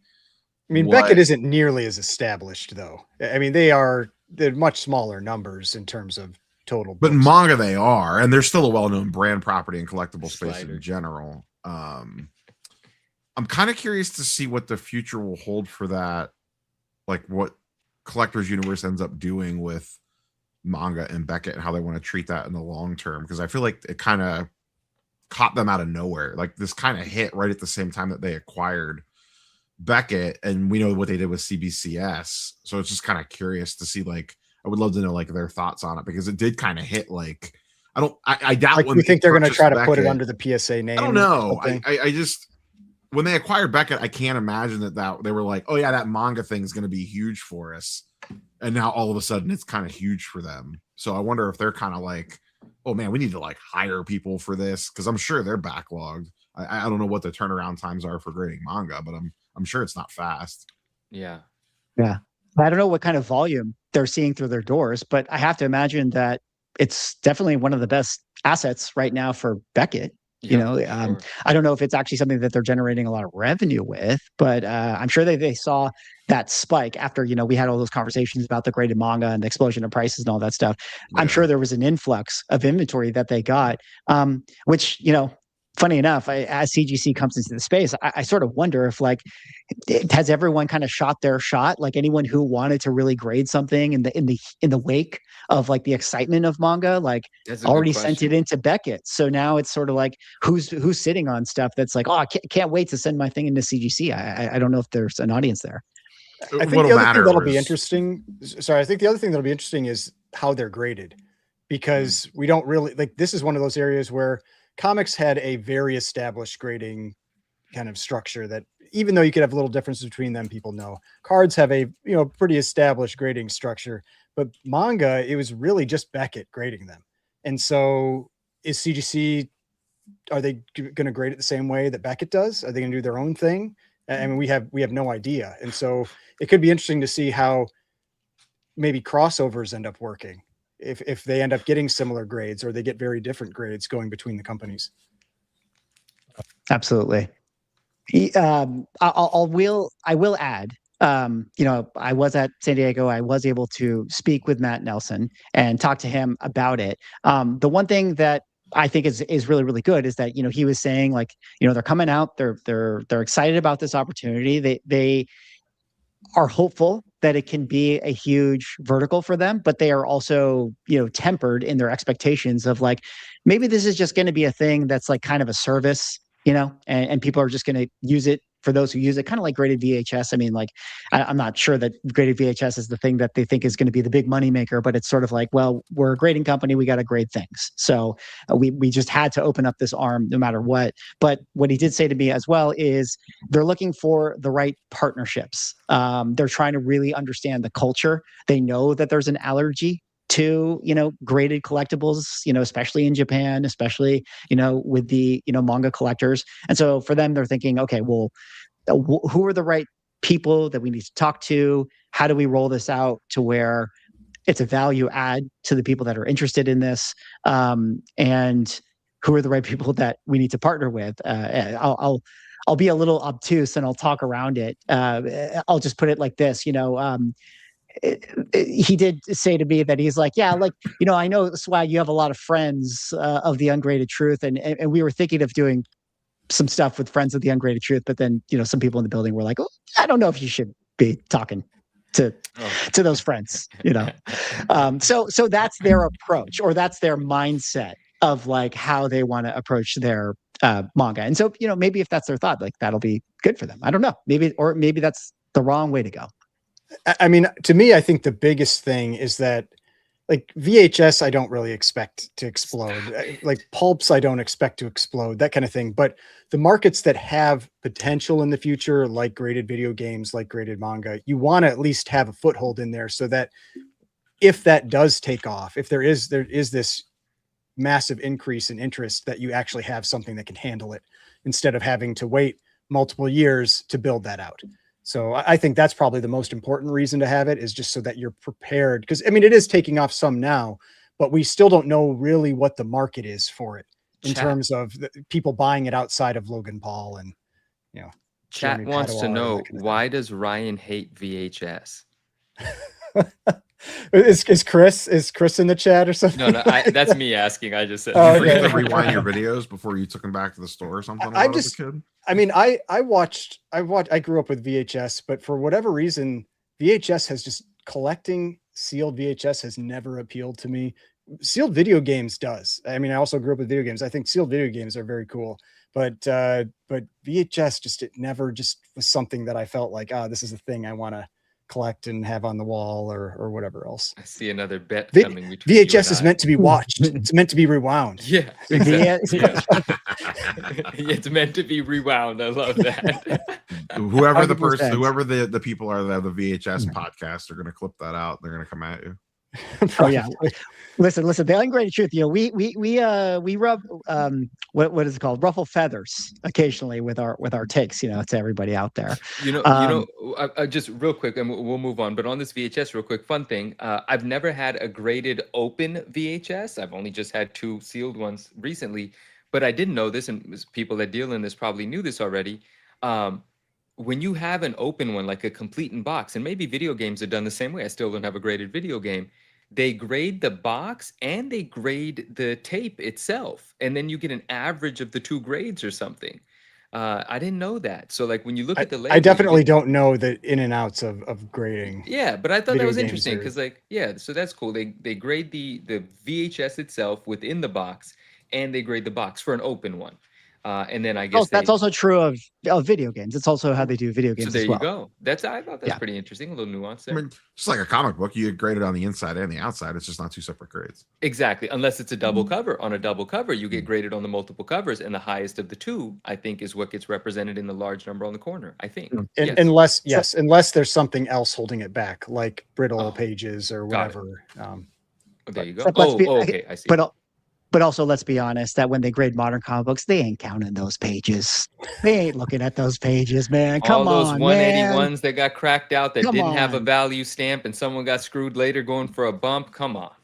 You think they're counting absolute Batman 1 pages? Oh, and moderns? Oh, no. Of course not. They're not even opening the thing. They're grading it in 30 seconds. Get out of here.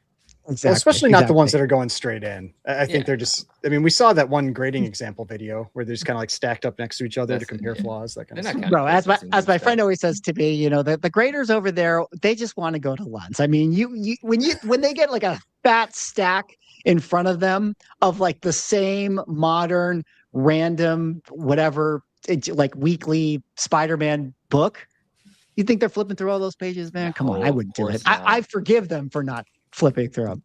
Yeah. Now, a couple of other little things. Derek teed me up with this one here. He said, okay, enough about collectibles. What's the latest on Slidergate? Now, if you guys happen to watch some of my videos at San Diego Comic-Con, the most important things I reported on was the slider quality of the parties that I went to. Now, I went to a PSA party on Thursday. Had a lot of fun, lots of great people, free drinks. They were trying to buy my curry favor with the ungraded truth. They were like, hey, we got to get swag over to the PSA party. He can be bought with sliders. And I went to his show, or I went to the party, and it was really tasty. Okay, they had charcuterie boards. The sliders were plentiful. It was all good. And then the next day, CGC had a party. And, like a double agent, I decided to also go over there and see, which grading company I want to shill for most.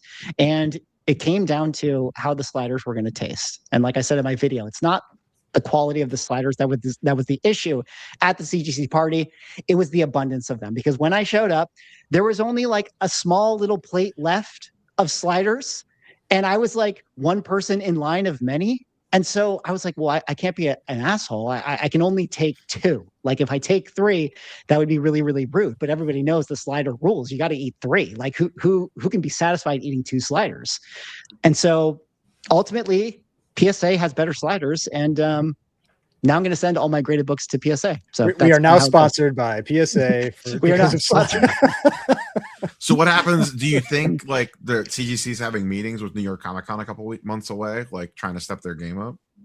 I think that they absolutely should, because I think that they're thinking to themselves, we got to get swag back on our side here. Now, what if like, is there any other food that you rate them on, or is it just like, do you have like chicken fingers or French fries? I think sliders are the easiest because everybody has them at those parties.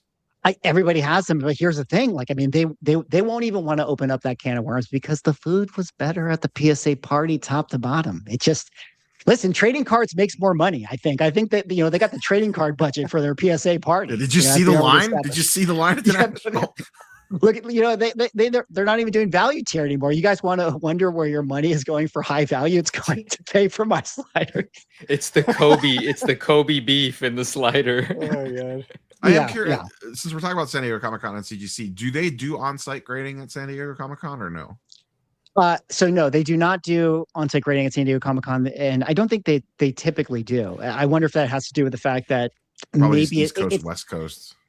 Yeah, I think maybe it's equipment. Yeah, because they do it at Heroes Con, so it's not like, and it's probably also space. It's probably hard to get space. Yeah.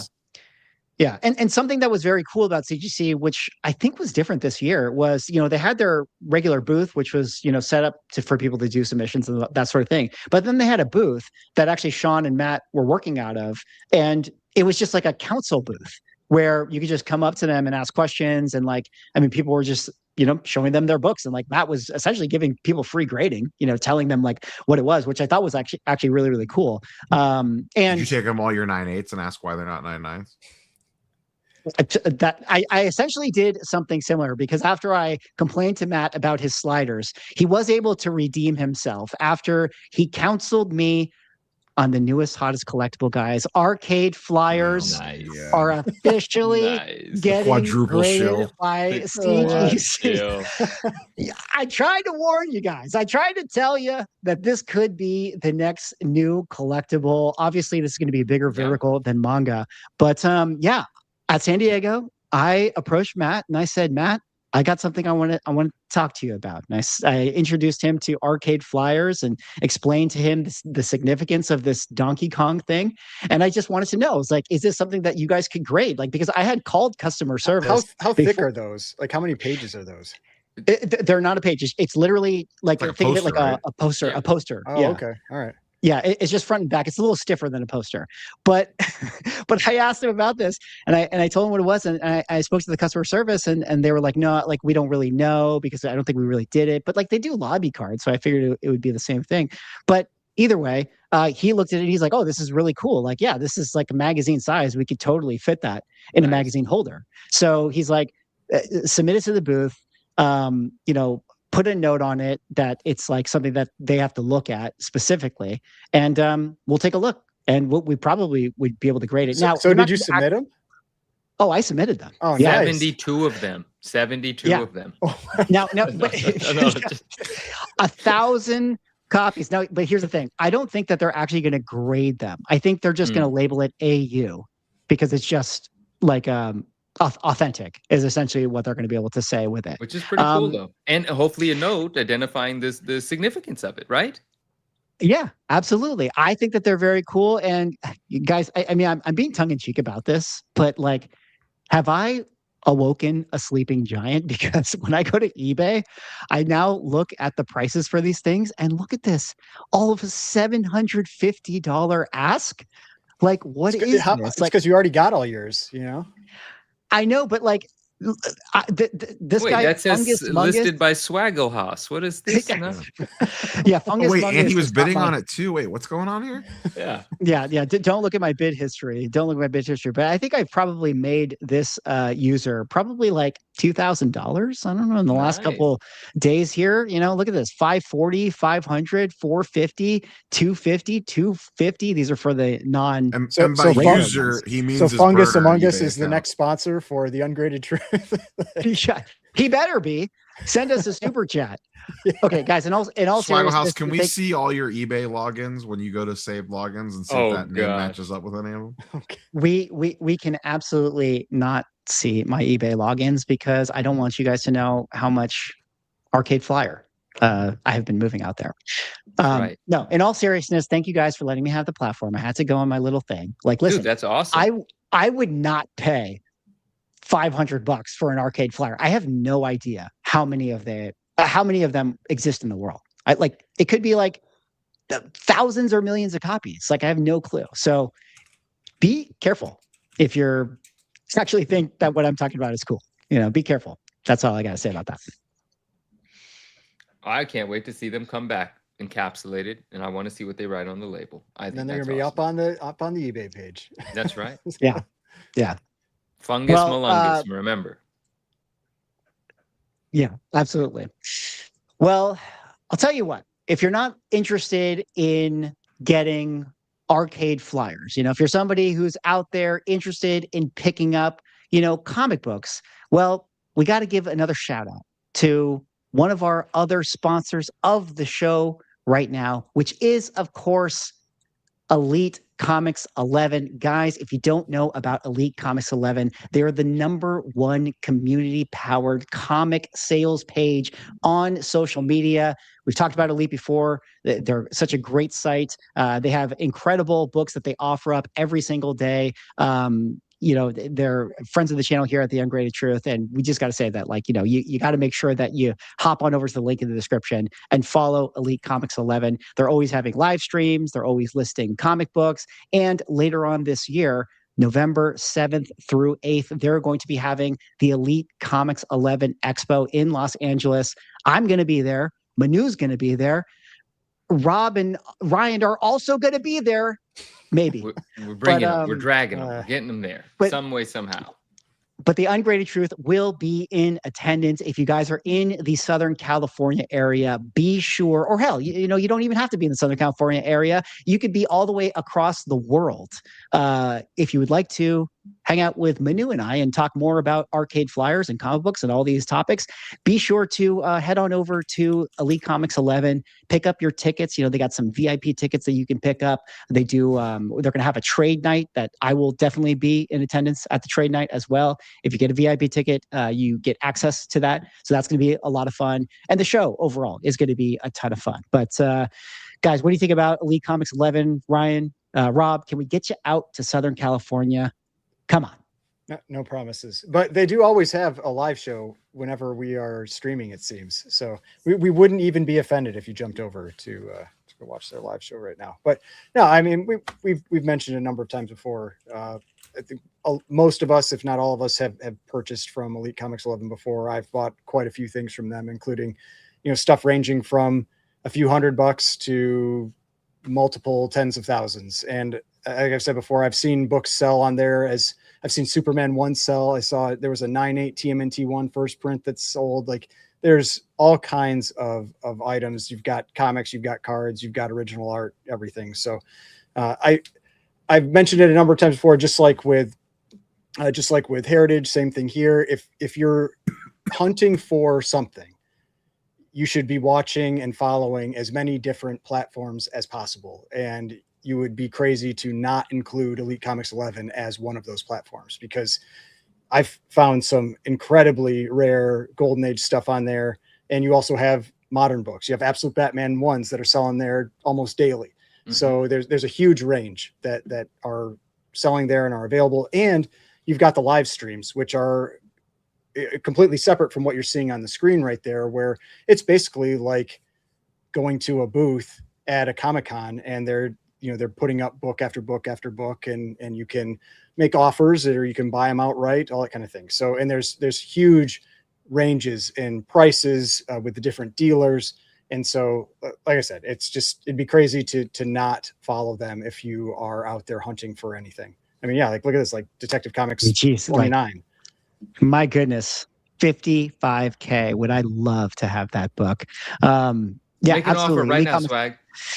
We can maybe make an offer live, but I do have a couple questions for you guys. It's always kind of fun to kind of peruse what they got, and there's some interesting things up here, because I did actually notice that there was a few people that had listed their Marvel Spotlight 5s. We see an 8.5 here, a lot of Ghost Rider on there, and a lot of Punisher on there too. Yeah, absolutely. I mean, it feels like it's that time, for people to kind of, maybe put up their book, but maybe it's also a good time to pick it up because there's, a bunch of copies out here. So, definitely, slide over to Elite Comics 11 and make an offer. I did want to ask about a certain book right up here. Oh, yes. We were talking about CBCS, but kind of a rare sighting for a CBCS case.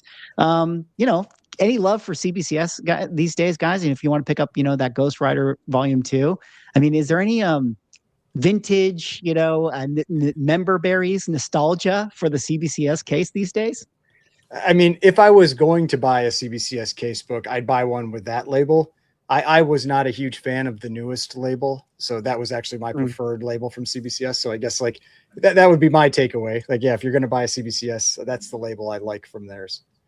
Yeah, and then check this out, guys. We saw that they actually had an Absolute Batman ash can. The 9.2 a JSA 9.2, $8.50. I think it sold almost instantly. Because I remember seeing that pop up. I'm pretty sure it sold almost immediately, because I probably would have been interested in it. I didn't pull the CGC scan of this, but I did zoom into the photos here. I think there's front and back. And listen, what I'm saying is worth nothing. You have to look closer, but it looked very nice. Like, I'm not sure why it's a 9.2, but again, I didn't pull up the CGC scan. I didn't pull up the cert numbers, but I love this father-son vintage cards and comics claimed via DM, which again implies that perhaps, doesn't always mean, but it implies that an offer was made. So you can always make offers on these, but this was cool. This is a sick pickup, but I wonder if it's going to crack out and be resubmitted for a higher grade. I couldn't initially see what made it a 9.2, but again, I didn't dig deep enough, but I did notice this. Yes, especially since it is a JSA, because that's one of those things where if it's a witness sig, you have to lose the you either lose it or you don't have to you have to have CGC press it. Correct. I would rather not. So, but if it's a JSA, you can have someone else press it. Correct. That's a great. Scroll down a little bit. Sure. There was something interesting that I saw that I don't think we've talked about before. Keep going. It was posted 4 days ago. I don't remember where. Right there. The buy list. Oh, the buy list. It's interesting that they do this, that they have buyers ready to buy these books right now. Mm-hmm. And like, if you have something, it's worth checking that out. If you have something that you're looking to potentially get out of or need cash, that they post basically like essentially like a bounty board. Mm-hmm. That they have buyers ready to buy these right now. Actually, yeah, definitely something to take advantage of. If you're somebody who, like Rob said, you have comics that are ready to go, take a look. I mean, definitely they can broker that sort of deal. They got a bunch of ASMs here, Avengers, Batmans. So definitely another perk of Elite Comics 11, which, again, guys, shout out to Elite. If you are a fan of the Ungraded Truth here, you want to support our show, you got to support our sponsors like Elite Comics 11. I mean, it's going to help you out. Like, help us help you. Go give them a follow. Link in the description. Be sure to check them out. And, I did mention that I was at San Diego Comic-Con, and I have a very special, plus that I'm going to give to anybody who decides to go follow Elite Comics 11. But at San Diego Comic-Con, I had an original art panel with none other than Brett Bean himself, the creator of Dork. And I got the first print of Dork right here, and I got it signed by Brett Bean himself. This was my, one pickup at San Diego Comic-Con. And if you guys don't believe me, there it is, me getting the book officially signed. And so the Ungraded Truth is going to offer a special giveaway. If you are somebody who goes over to Elite Comics 11, you go give them a follow, and you claim any book, and you say you came over from the Ungraded Truth, or you heard about Elite Comics 11 from the Ungraded Truth, Ali, who runs Elite over there, is going to let me know. And we will also send you this signed Dork first print #1 by Brett Bean. So you're going to get like a rebate, essentially like a rebate, kind of like Heritage. You're getting a rebate here with a cool book. So claim anything, say you're from the Ungraded Truth, and you get that added giveaway as well. So yeah, definitely take advantage of that. If you feel like it. Can we win that giveaway? Absolutely not. Absolutely. Is something going to sell right now while we're watching? Is because it's got to be the first person to claim something, right? So like quicker. It's the first person. The first person that claims something, mentions the Ungraded Truth, Ali will let us know, and you can get this signed book. I mean, sweet. I don't know what it's going for. It's probably worth more than the amount of money that Manu is going to lose at the end of the year. Yeah, that's true. Yeah, that is true. I mean, we're giving them away for free now, so there's no way I'm going to win the bet. I mean, oh my goodness, that's really cool though, Swag. Yeah. So thank you to Elite Comics 11 for being another sponsor of the Ungraded Truth. Now let us get into our next topic. And Manu, we're going to need you for this one. Okay, this is going to be this is going to be a big one. Comic collectors were big mad after this sale, but we got to talk about it now. If you'll allow me, I need to set it up ever so slightly. I was at San Diego Comic-Con, and one of the cool things at San Diego is that I actually got to see an AF-15 in a PSA slab. This was in attendance at the PSA party. This specific comic book belongs to a special friend of ours, I think we could say friend of the channel, Yeah. who owns this thing. And that same friend is soon going to be having an auction where he's putting up some crazy Marvel trading cards. That AF-15 is going to be a part of it. I think the premier maybe trading card that you can elaborate on, Manu, here is this 2017 Flare Ultra, which is a 1/1 in a PSA 8. This thing's going up for sale. There's also, like I said, the PSA 7.0 of the AF-15. There's the 2013 Marvel Flare Retro in a PSA 7. I think I checked the comps for this recently, maybe like an $8,000, $9,000 card.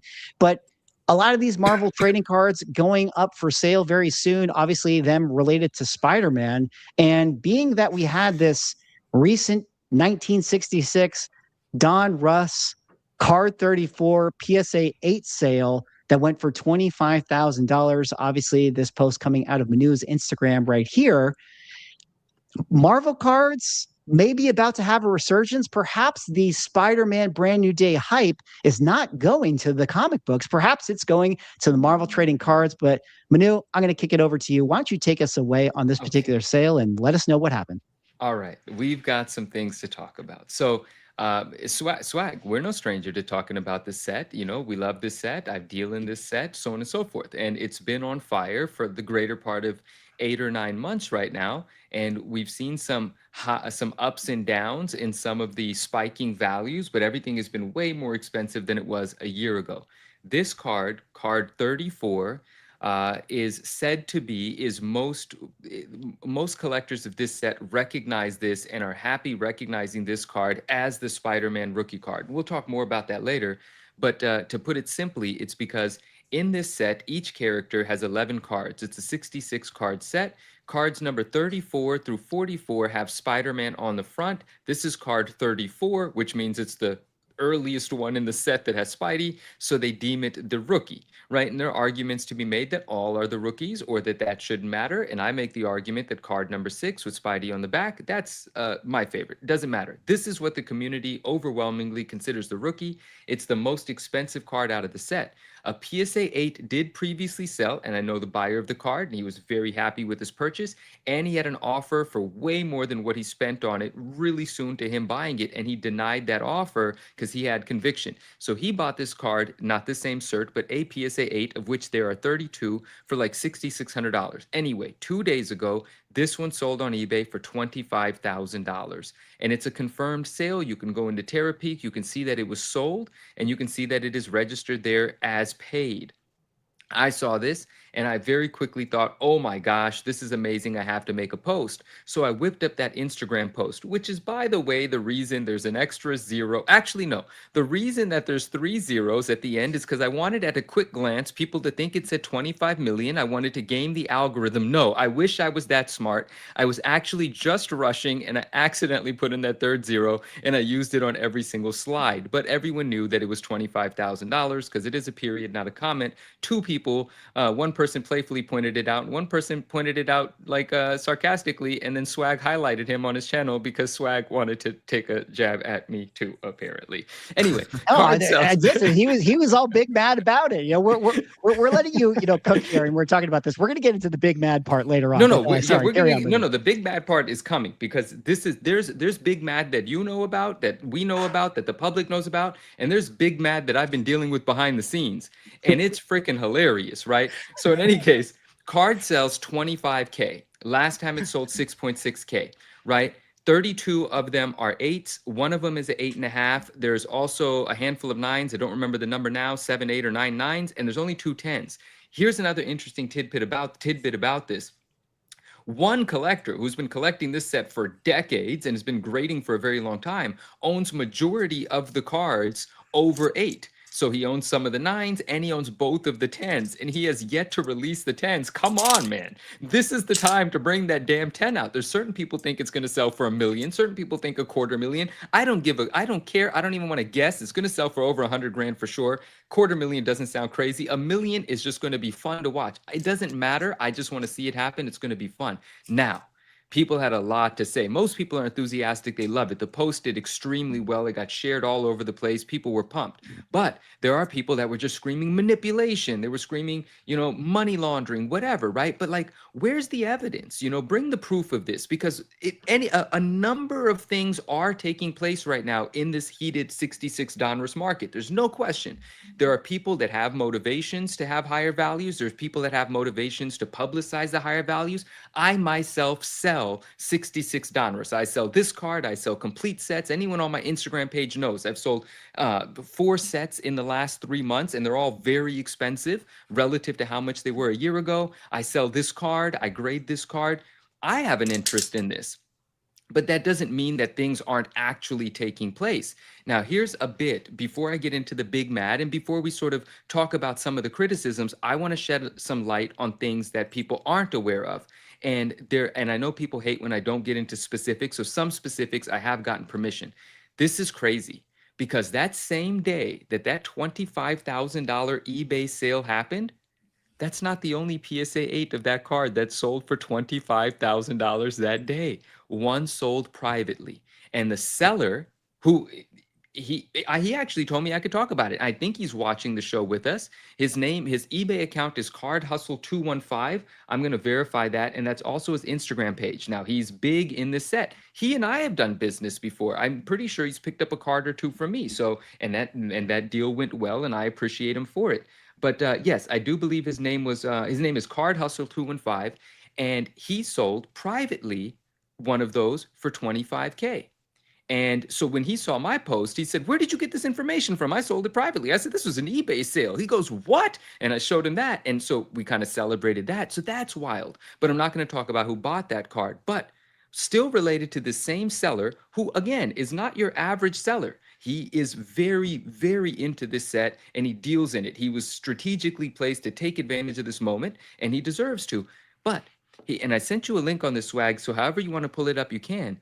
There was a complete PSA graded set on eBay not too long ago for $150,000, in which card 34 is also a PSA 8. Not either of the two that I'm talking about right now. But he had this set up for $150,000. This set has now been sold privately for 6 figures. So below 150,000, but over 100,000. And this was about a week ago. This was prior to the $25,000 sales. One of the cards in this set now has a public $25,000 sale because it is right there, a PSA 8. But this selling for over $100,000 or even $100,000 is remarkable in itself, and no one knew this happened. This was private. I do know who purchased the set, and I did speak to the buyer as well. I've done business with that buyer before, and that buyer is a wealthy individual that buys things that he loves and is not afraid to spend money. Now, I'm not going to mention who he is, but I'm just letting you guys know I did speak to him, and obviously we know the seller. He's here, Card Hustle 215, and this is, as far as I'm concerned, a confirmed sale, because independently I spoke to both of them. They didn't tell me to speak to each other, and there's a reason that the the buyer at the moment still wants to be a little hush-hush. Maybe he wants to buy a few more things. Now, your average collector is looking at these numbers and thinking, what are you guys, stupid? What are you doing, right? And that's that interesting place where we're in, where the wealthy buyers that are making their decisions based on something entirely different and have the ability, have the ability to take some risk that an average person might not want to or might not be wise for them to do.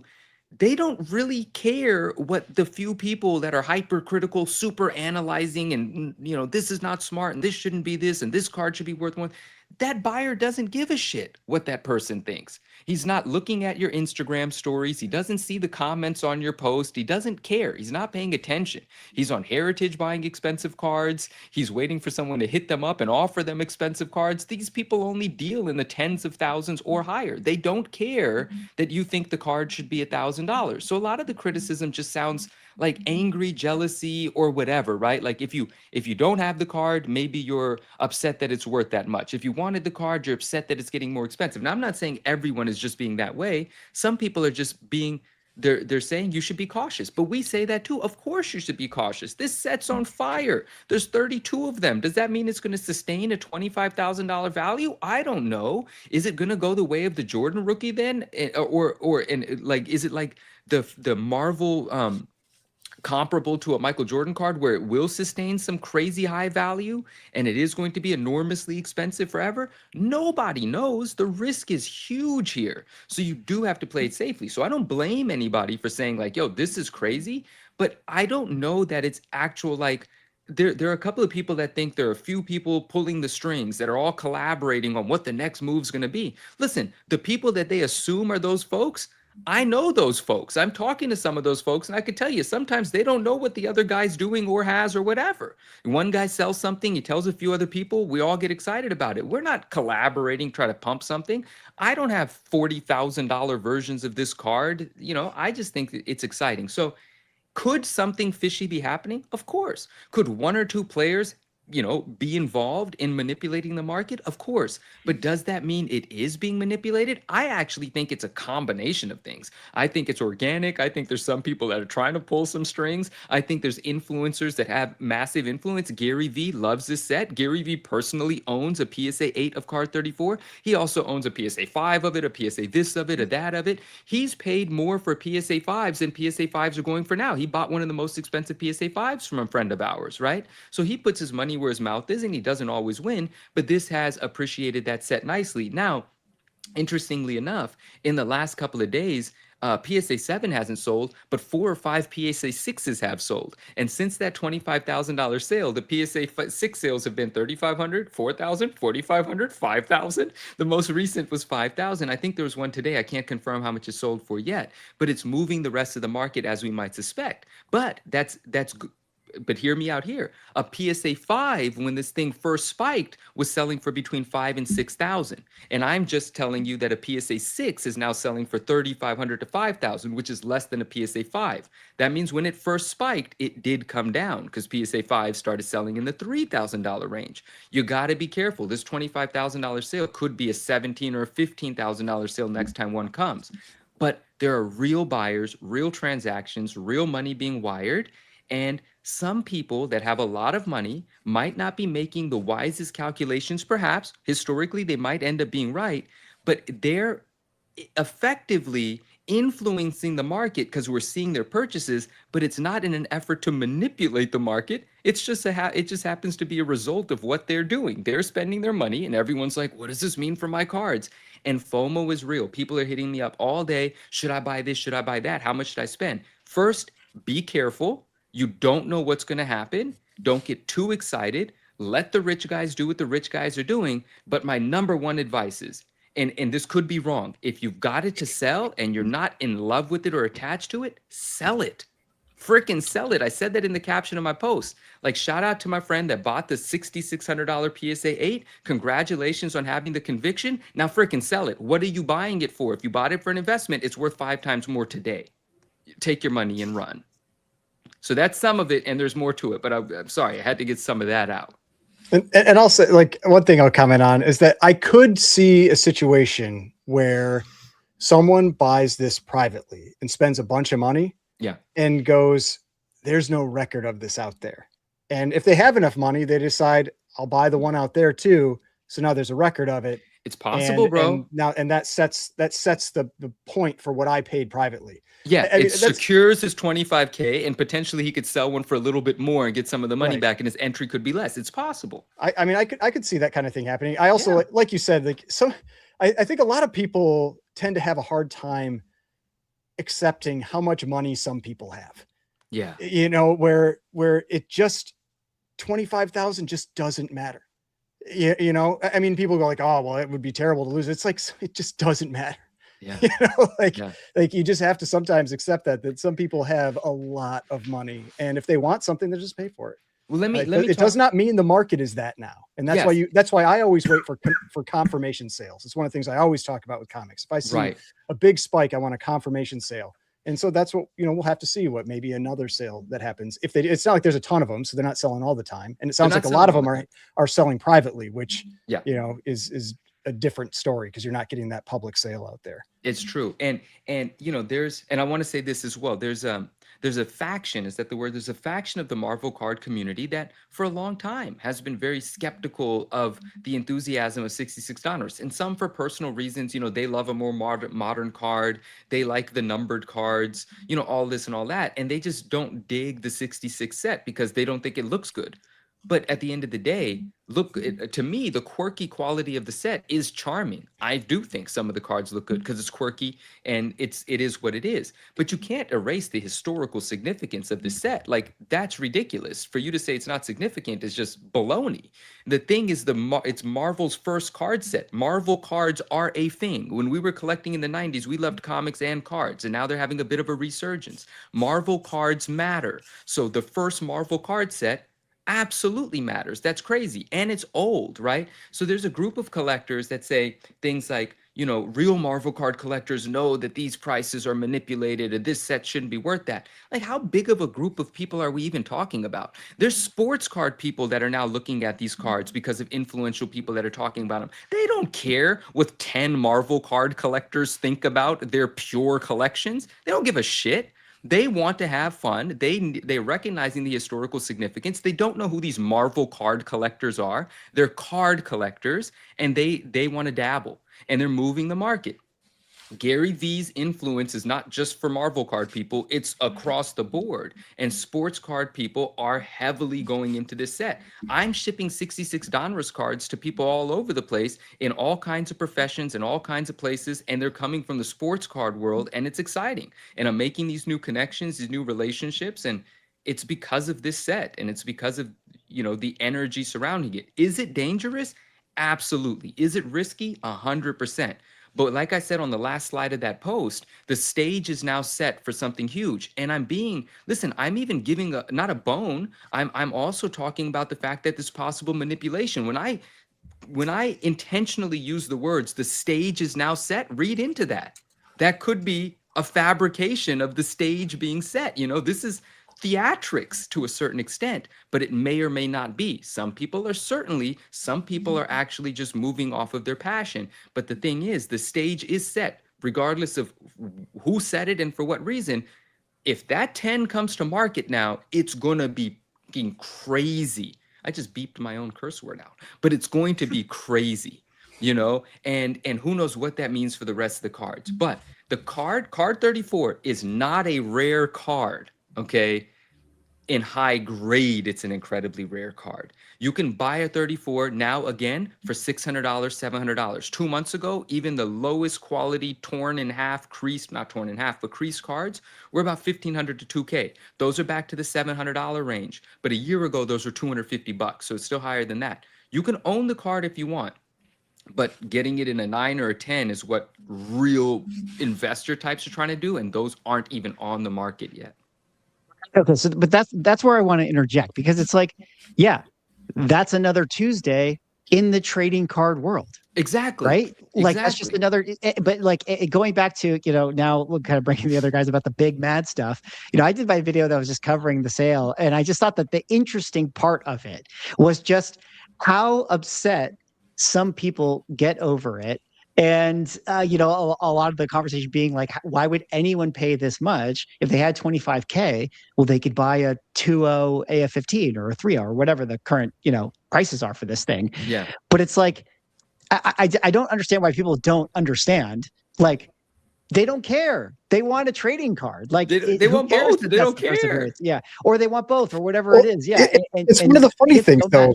It's one of the funny things because it's the same people that think this stuff shouldn't be about money, but then at the same time, they get mad at you when you spend your money, you know, but it's because you don't spend it the way they would spend it.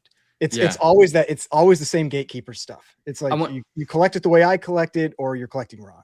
Yeah. And that's that, you know, but you know, it is what it is. Right. And they, okay, but back to this card set, and back to this card, and back to the idea of like, why not buy an AF15?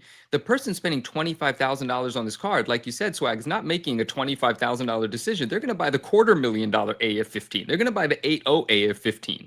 You know, not the cost equivalent of this card. They're operating on a different level.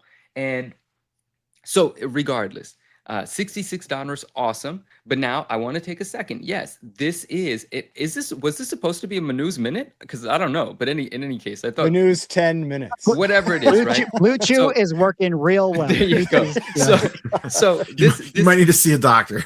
and that's hella funny. And I'm going to talk about this comment that's been left here in a second too. MPAX, I'll be right there with that. So obviously 34 is recognized as the rookie. But if you want to apply some more logic, logic has little room in collectibles. But there was a logic applied to giving 34 that identification, right? Or that whatever you call it. But the set, the cards themselves are all printed at the same time, distributed at the same times. Any character that appears on this card, it's a Marvel's first card set. The whole entire set is kind of the rookie card set. And that's the other thing the pure collectors hate, calling a card a rookie. Listen, guys, you know what we're saying when we're saying the word rookie. We're not saying Spider-Man's a basketball player and that he had a rookie season. Don't be ridiculous. We're saying that it's the first time he appeared on a card. Everyone knows that. You know, get the stick out of your you know what. Like, come on, relax a little bit. It's a rookie card. And when a player is making his rookie year debut, every card that year is a rookie card, right? Or something along those lines. So it's kind of simple to say that every card in the set could be a rookie card. Yes, 34 is the most expensive, but that means the other ones might be sleepers. There's 11 cards with Spidey on the front. And card number 6, which is way earlier than card 34, has a huge Steve Ditko Spidey face on the back. And I love that card. And yes, it is the second most expensive Spidey card in the set. It's not like it's undervalued in the sense that no one values it. It's freaking expensive, but it's not as expensive as 34. So play a little in that one too. Now, extending away from this onto just overall Spider-Man stuff and what this ties into. Marvelous Pack said he believes Joe Jusko has a PSA 9 and, you know, Gary V is in the mix. Now, what's interesting about him saying that, it's Joe Jusko actually had a CGC 9 because he opened 2 boxes, which, guys, if you've got a sealed box of this stuff, if I can't afford it, at least let me help you sell it. Okay, hit me up if you've got a sealed box of 66 Donruss. Please, I'm serious. Now, Joe Jusko had 2 boxes. He and a friend opened them both up, picked the best, and made a few sets and submitted an entire set to CGC. The entire set got graded. That set has a CGC 9. Now, go look at the card, decide what you want about the set, about what you feel about CGC versus PSA. It's a very dope, fully graded set. The set now, are you with me? Am I allowed to say that? I don't remember if I have. Anyway, it is on that golden auction right now. It's available. And the timing's phenomenal because this $25,000 sale absolutely is going to have an effect on what that CGC graded one does. And now sounds like we know who bought the $25,000. Well, no, yeah, right. That'd be very interesting. No, I can say with confidence the owner of this set did not buy that set. But let's talk about this auction real quick. So our friend Justin, Spidey Hits, that we mentioned, shout out Justin, you know, big Spider-Man collector. And you mentioned that AF-15 at the PSA party, that belongs to Spidey Hits. That belongs to Justin. He submitted that and he just got that 7.0. And it is the leading book in this auction that he's doing with Golden. It's a Spider-Man collectibles auction, but a lot of this stuff is coming from Justin. Justin coordinated this. And so that's his AF-15. There's another AF-15 in this auction too. I think it's a lower grade restored for a different price point. And that gold 1 of 1. Now, I'm not going to be able to tell you everything about it because I'm not a PMG guy, but it's a very expensive card. Justin originally sold this card for 6 figures years ago during the pandemic and maintained partial ownership. The majority owners and Justin have come together to make this the biggest card in this auction. So last I looked, it was already over 25K. I have no idea what this thing's going to sell for, but they seem to believe now's the time to strike to sell it. This is the thing that I wanted to tell, because I wasn't aware of that, but you privied me a little bit to this card, so I did have some understanding. But going back to Big Mad, because Big Mad is my favorite conversation. Can you imagine the aneurysms within the comic collecting market if this card sells for more than this AF-15? I mean, that card actually wait is to see probably guaranteed. Sorry, you're right. But I think that card is a guaranteed higher sale than the AF-15. I take that back for a second. I forgot what a 7.0 goes for. My bad. Those cards are in pretty strong competition with each other. Wow. Yeah. Actually, I just looked. The AF-15's at 28K and the card's at 27K. And both of these things have a great chance to get really past 6 figures in a strong way, I think. So I don't know the market for this card right now, but the people that know will potentially hurt the comic though is just, I mean, it's the fact that it's in a PSA case, right? I mean, it is, but with the card that helps it. So with the card, it helps it. But we talk about the audience at Golden. Maybe it's the perfect storm. I mean, listen, we're going to enjoy watching regardless, and Justin's going to do great regardless. But this is a fun competition between this card and this comic book. I wonder if Justin's with us still. He was with us earlier, but I don't think Justin's going to give us like his idea of what the card might sell for. And I don't know what the PMG market is at the moment, but it's definitely, the cards are still doing well. Sorry. Either way, I just think that it's an amazing time, amazing moment. Yeah. And again, I'm just, sometimes I always say to my child, sometimes I'm just a stenographer. You know, it's like, listen, card 34 sold for $25K. Okay, cool. Yeah, you know, like what do I care or not care? It doesn't bother me. It's cool. It's not cool. It's stupid money. It's great savvy investment money. I don't know. It doesn't affect me. And we're just here to watch the show. You know, you just got to grab the popcorn and see if that one of one sells for more than a PSA 70AF15. If it does, I actually think I'm going to, that might be hilarious. I think I'm going to have a field day with that. That would actually be pretty funny. But if people didn't get big mad, then it wouldn't be as fun to watch. You know? Yeah, so, big mad is part of the fun. They make it entertaining. And the guy and they're not making bad points, but they're just so focused on the fact that, oh, this is all fake. It's not all fake. You know, there might be some stuff happening, but it's not. You know, I'm literally selling real cards to real collectors. What do you want me to tell you? Yeah. I did want to go back one other thing that you were saying when you were kind of doing your, you know, you were cooking. The idea of oh no, I lost it. I had it, I lost it. You're gonna get it back. I know you're gonna get it back. The idea that we'll get it back. Okay. We'll get it back. We'll get it back. One thing that I want to add in this as a fun tidbit, this is like a news minute thing. I don't know what the hell it is, but it's just a fun tidbit. And still weird for me to say that about my own minute. But I was on eBay and it was card 34 and I saw it and it said $100. I was like, what the hell? Well, I got to buy this immediately. Someone doesn't know what's going on. Oh, you got it back? I remember. Okay, hold on. I'll be done in 15 seconds. I click it and it took me out of eBay into Golden Auctions. So now in your search results, you will see Golden auction listings as items, but when you click it, it takes you out. And obviously eBay's okay with that because eBay owns Golden. You would never send traffic away unless you own the place where the destination, right?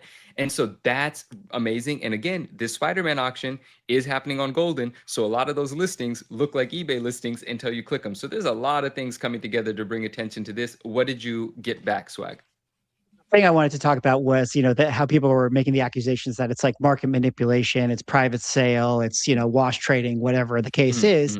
And the thing is like, yeah, sure, maybe it is all that, but they call it the greater fool theory for a reason, because at the end of the day, they're going to, you know, trade it amongst, you know, private people, and they're going to promote these sales figures, but someone is still going to write a check. One person is eventually going to be at the end of it, and they're going to pay for that thing.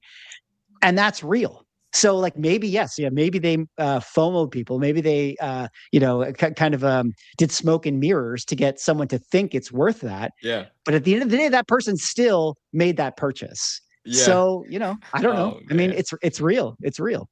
Isn't everything manipulated until it's real, right? Like, don't we always kind of talk about that? Like, advertising is influencing people to do stuff that they may not necessarily have done without it or needed to do it, but something made them feel like they needed it or it was necessary. Like, but I understand what people are saying. You know, they're saying this is all nefarious. It is not all nefarious. Could there be some nefarious people involved? Bad actors? Of course, where there's money, someone's going to try something. Of course there are. Now, one thing I'll say though about that, when people make those claims, like, because I saw one of those posts about it, and they claimed that they had seen screenshots of people talking about making these types of fake purchases and all that. It's like, we'll post it then. If you've seen that, like, if you're saying that, if that's your reason for being mad, post it. Yeah, let me see those. I want to see, because I want to know who maybe people were involved in that, but let's see it. Yeah. Oh, no, he didn't. No, like they didn't post those. They just said, "Oh, I've seen this stuff," and it's like, okay, if you've seen it, share it. You know, like just saying it doesn't mean anything. You know, because anybody maybe it did, and maybe it did happen. Yeah, maybe it did happen, but you got to bring the receipts. You know, you got to bring in the receipts. Yeah. I have a question for Ryan. Oh, the seller's in the chat right now. His name is actually it's a different handle here, but he said who he is. But he says, "I promise my car 34.8 sale was real," and you know, I've done business with him, so. The last AF15 and a CGC 7.0 sold in May for 115,000. What do you think the PSA ends at? Ends in 8 days. I think it ends at, well, what's a 6.5 go for? Let me pull. I was going to say 80, but let's see. July 82,000. So more recent, but I don't think that book has swung much. Wait, a CGC sold for 80? Oh, the 6.5. The 6.5. There's actually three sales this year of a 6.5. That makes me feel even better about my guesstimate of 80. Yeah, that's what I'm saying, 80. So anything north of that book gets into like the 90s, that's like a win for PSA, you would say. I mean, I don't think it's a win for PSA unless it sells for around what the CGC one does. But like I would say it's better than what I would have thought it would go for, however much my opinion means, you know. But I was just curious what you thought it would. Yeah, I would. I mean, based on what we've seen for other ones, that's where I'm thinking kind of 80, because I'm thinking about 30% less. I mean, that could definitely be the case. That was the case for the giant size X-Men. So we'll have to see what it sells for. We're going to report on it. We're going to see. You know, could be. I mean, it's a good looking book. Like that AF15 looks good. Yeah, it's good. Does it look CGC 8.0 good?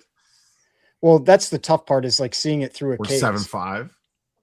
I mean, if you want to take that gamble, it's a pretty big jump.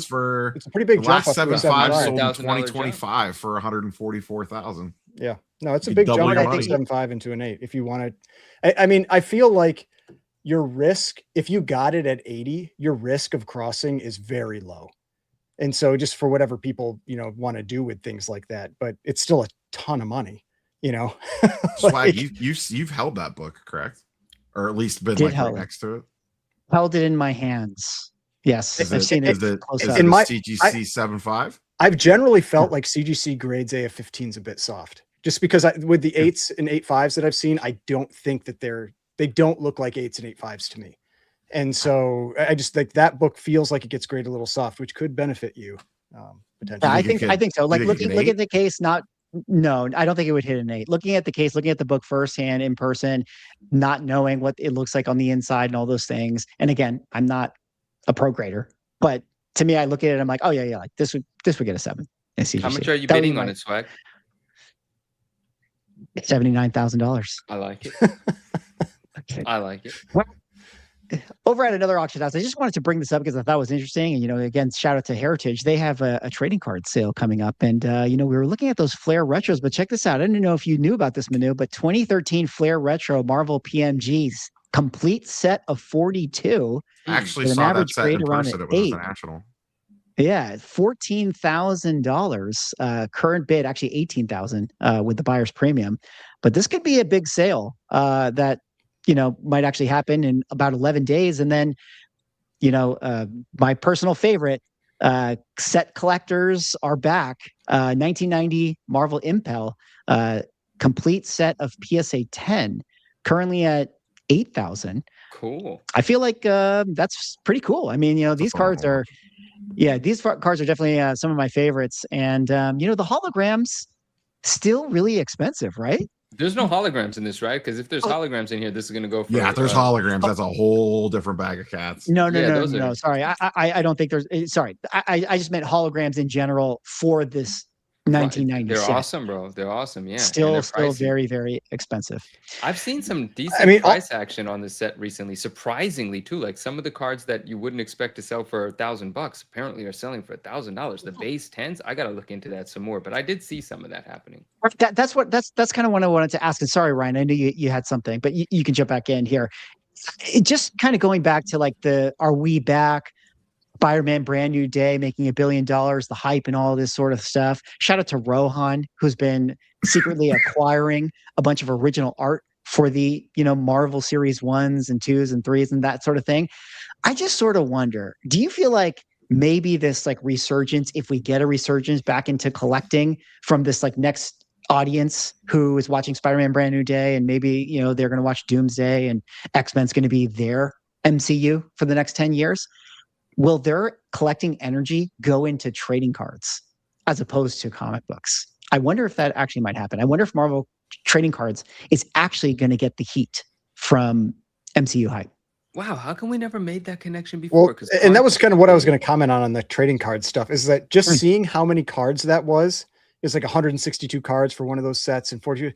It's like that all fits in a pretty small space. Just imagine 162 graded comics. Like that is a ton of space, a ton of weight. And that's the thing we've talked about before with, I feel like that's just one of the big benefits that cards have, is the transportability, the space it doesn't take up. And yeah, just seeing the sizes of those sets and just thinking like, yeah, that still probably fits in a box that's just like, you know, I don't know, like this, like hardly takes up any space. I mean, you know, the Infinity Saga was the millennial, you know, time for that generation, and millennials still slightly more into comic books. I mean, really, I'd say it's more Gen X and boomers, but, you know, millennials still do collecting. But, you know, Gen Z could be, if you know, the MCU continues, maybe trading cards is going to be their thing that they relate to. And comics will gladly take the scraps that come from the spikes and cards. Yeah. But 66 Donruss still giving us content month after month, actually year after year for you and I, Swag. What a set. The gift that keeps on giving, much like to a lot of content creators, the gift that they keep getting is from PSA lawsuits. Because, guys, our next topic here, PSA has another they are being sued in a class action, being accused of RICO charges, which, you know, is obviously a word that we just learned from shout out to Reckless Ben and the whole Lego thing. But a class action lawsuit accusing the grading company of fraud and misleading the market and inconsistent grading practices. This is kind of a story that obviously a lot of people talking about it, but I almost wonder if there's not much there, and this is one of those like probably more of a social media invention rather than it's going to be something that's real. I did want to quickly shout out as I scroll down here, my favorite meme of all time is the trading is a scam, always has been. But guys, do you have any thoughts on this PSA lawsuit? And is there any here with this one? Rob, I guess which one is this? Because there's two of them. I don't know if you have them both pulled up or just the one. Well, I don't know. I mean, this is the guy in Baltimore. This is the guy in Baltimore, right? Yeah. No. Yeah. Yeah. Which one are we talking? Are we talking about the class action lawsuit, or are we talking about the? Well, why don't you? Guy? No, it's the same. Because the Baltimore guy is a class. Like they're trying to sue. No, there are two different PSA lawsuits. Oh my god! How about this? Why don't you just pick the one that you think is more fun to talk about, and let's run with that. I mean, my thing was like the one I saw with the Baltimore guy. It's like when I read it, it felt like you were reading the complaints that you see on Reddit boards and Facebook pages, where it's just like it's basically the grading is a scam people in lawsuit form. And I was honestly like, my comment was, I hope the law firm that took this, it got like paid up front because I mean, I feel like this could be a whole lot of nothing. Yeah. So there's a RICO one, that's this one, and then there is a class action one, that's a separate one. The class action one is based around that PSA is built on a fraud because the T206 Wagner that they have graded is trimmed. And then the RICO one is the guy got mad because they wouldn't cross his cards over to the grades that he wanted. That's the one that Ryan's talking about. These both were timed to drop during the national, it seems like, which actually I had a conversation with someone about this at the show. It's probably actually the worst time to do this because all the content and media people are focused on national coverage and not desperate for PSA clickbait. So it kind of they got a ton of traction on social because PSA stuff always does, but it really didn't get as much traction as it probably would have if they would have just dropped this any other week that wasn't the national. Yeah, see the Baltimore one, like I just went and checked the article because I thought I had seen class action that it says a Baltimore man is taking one of the country's leading trading card graders to court seeking a class action lawsuit alleging federal RICO violations. So I mean that maybe they're both. They could both be class action, but there are two different suits. One's based off the Wagner, and one is based off this guy being mad that they wouldn't cross his cards over. Yeah, they both dropped within a day of each other. Okay, yeah, I hadn't heard of the Wagner one. I only knew about this one. That one actually came out first. This one came out second. They dropped. I thought you said, I don't know nothing about them. Yeah, it's just one of those. Isn't this like one of those like you said, Ryan? It's really the charges are grading is a scam, and it's like not consistent, and that's kind of that seemed like the big complaint. Yeah, it's the inconsistency in grading, which I mean. We all know, right? So we could sue people for things we all know, like exactly, like we all know. I mean, maybe that's what it is. But like, is it how we had that whole thing with Reholdergate where we found out that CGC's guarantees actually not that their grading is accurate, it's and that was that the it's whole authentic. Thing. Yeah. But then, was it PSA's language that they actually guarantee their grade? Is that PSA something that they have, or am I making PSA that up? does, and they'll buy it back. That's the thing with the Wagner. They've actually tried to buy that card back, and they PSA wanted to get their hand. I don't know the full details on this, but the long and the short of it is that PSA wanted to get that Wagner back. And is this the one that just sold? Like no, this is forever ago. This is it's cert 0000001. It's like one of the first cards they ever. It's not the first card they ever graded. It's one of the first cards they ever graded. They tried to get it back from the owner to either buy it back from him or look at it again or something, and the guy refused to sell it back to him.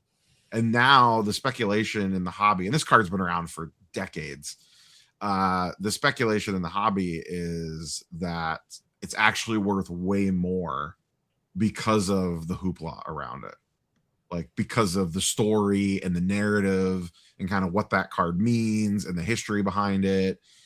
It actually adds a lot of value to that card. Even if it is actually trimmed, it doesn't even matter. It would probably sell for even more because of the story. It's kind of like the Angry Girlfriend.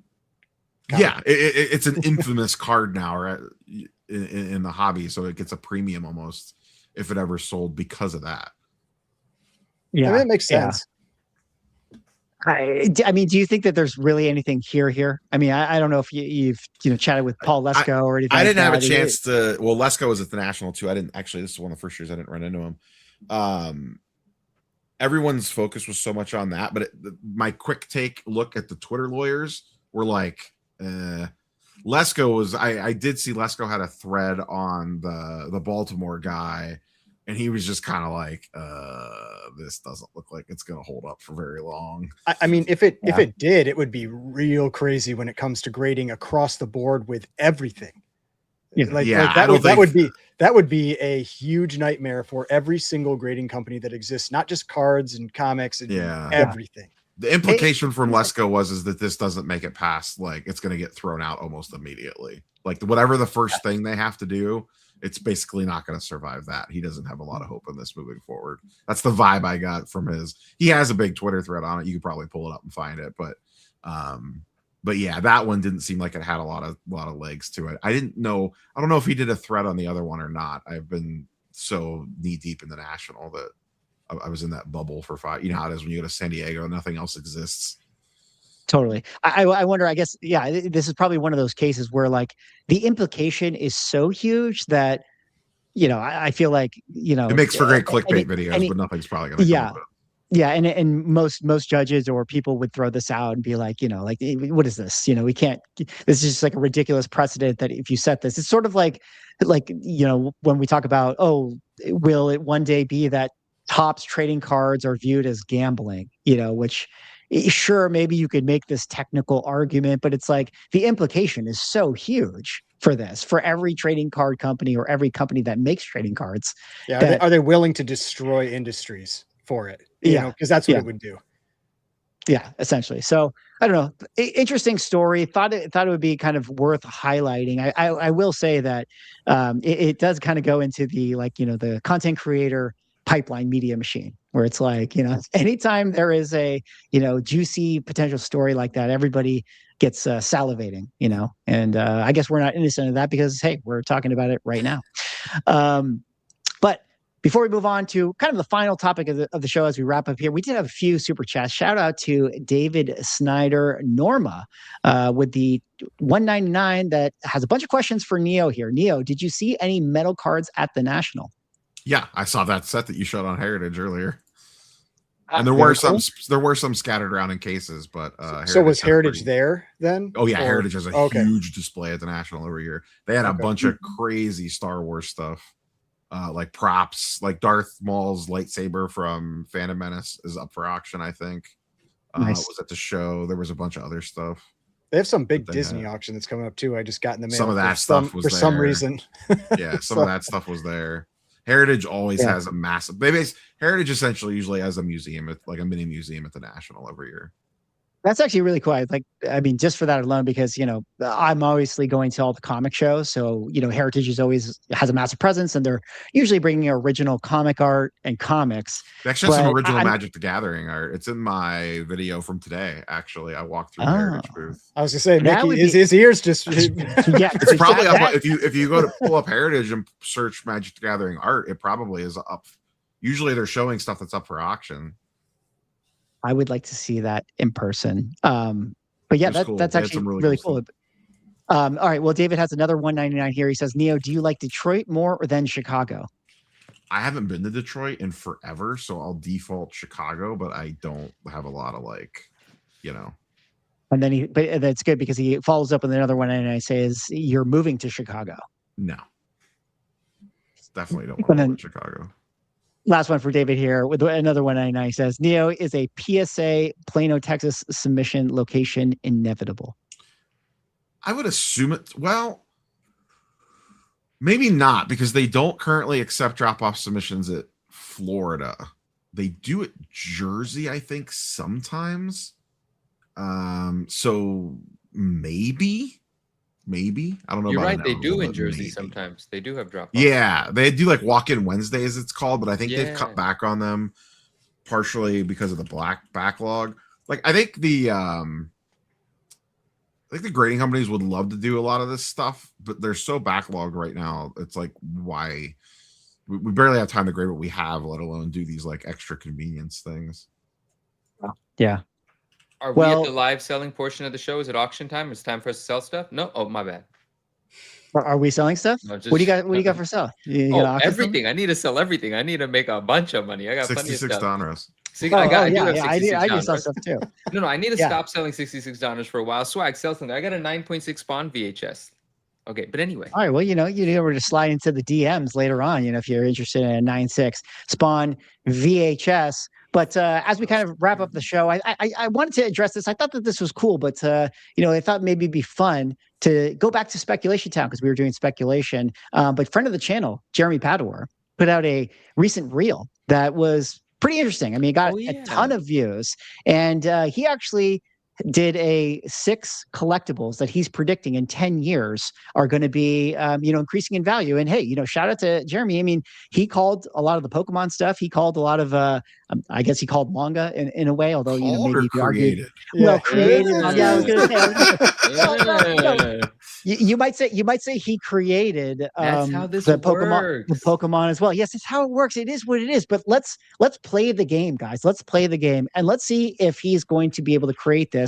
I just thought that we could quickly go around the panel and just see what you guys think about this. One of his predictions is Harry Potter. As you guys can see, is he's showing off these Harry Potter first edition, second editions, things like that. What do you think about the Harry Potter spec 10 years from now? Yes. I mean, this video was where I learned that there were like very short printed first prints of Harry Potter. I had no idea, like the Chamber of Secrets. I had no idea. So, I mean, I like Harry Potter. I'm just like a movie guy and I've listened to the audiobooks, but I mean, hey, it sounds like if you could get your hands on one of the first prints, or he had the second print in his video, it seems like I mean, it's obviously it's a huge franchise. They're still making stuff about it. They're going to milk that forever. So probably not a bad place to be. Yes. What about you, Rob? Are you a Harry Potter believer?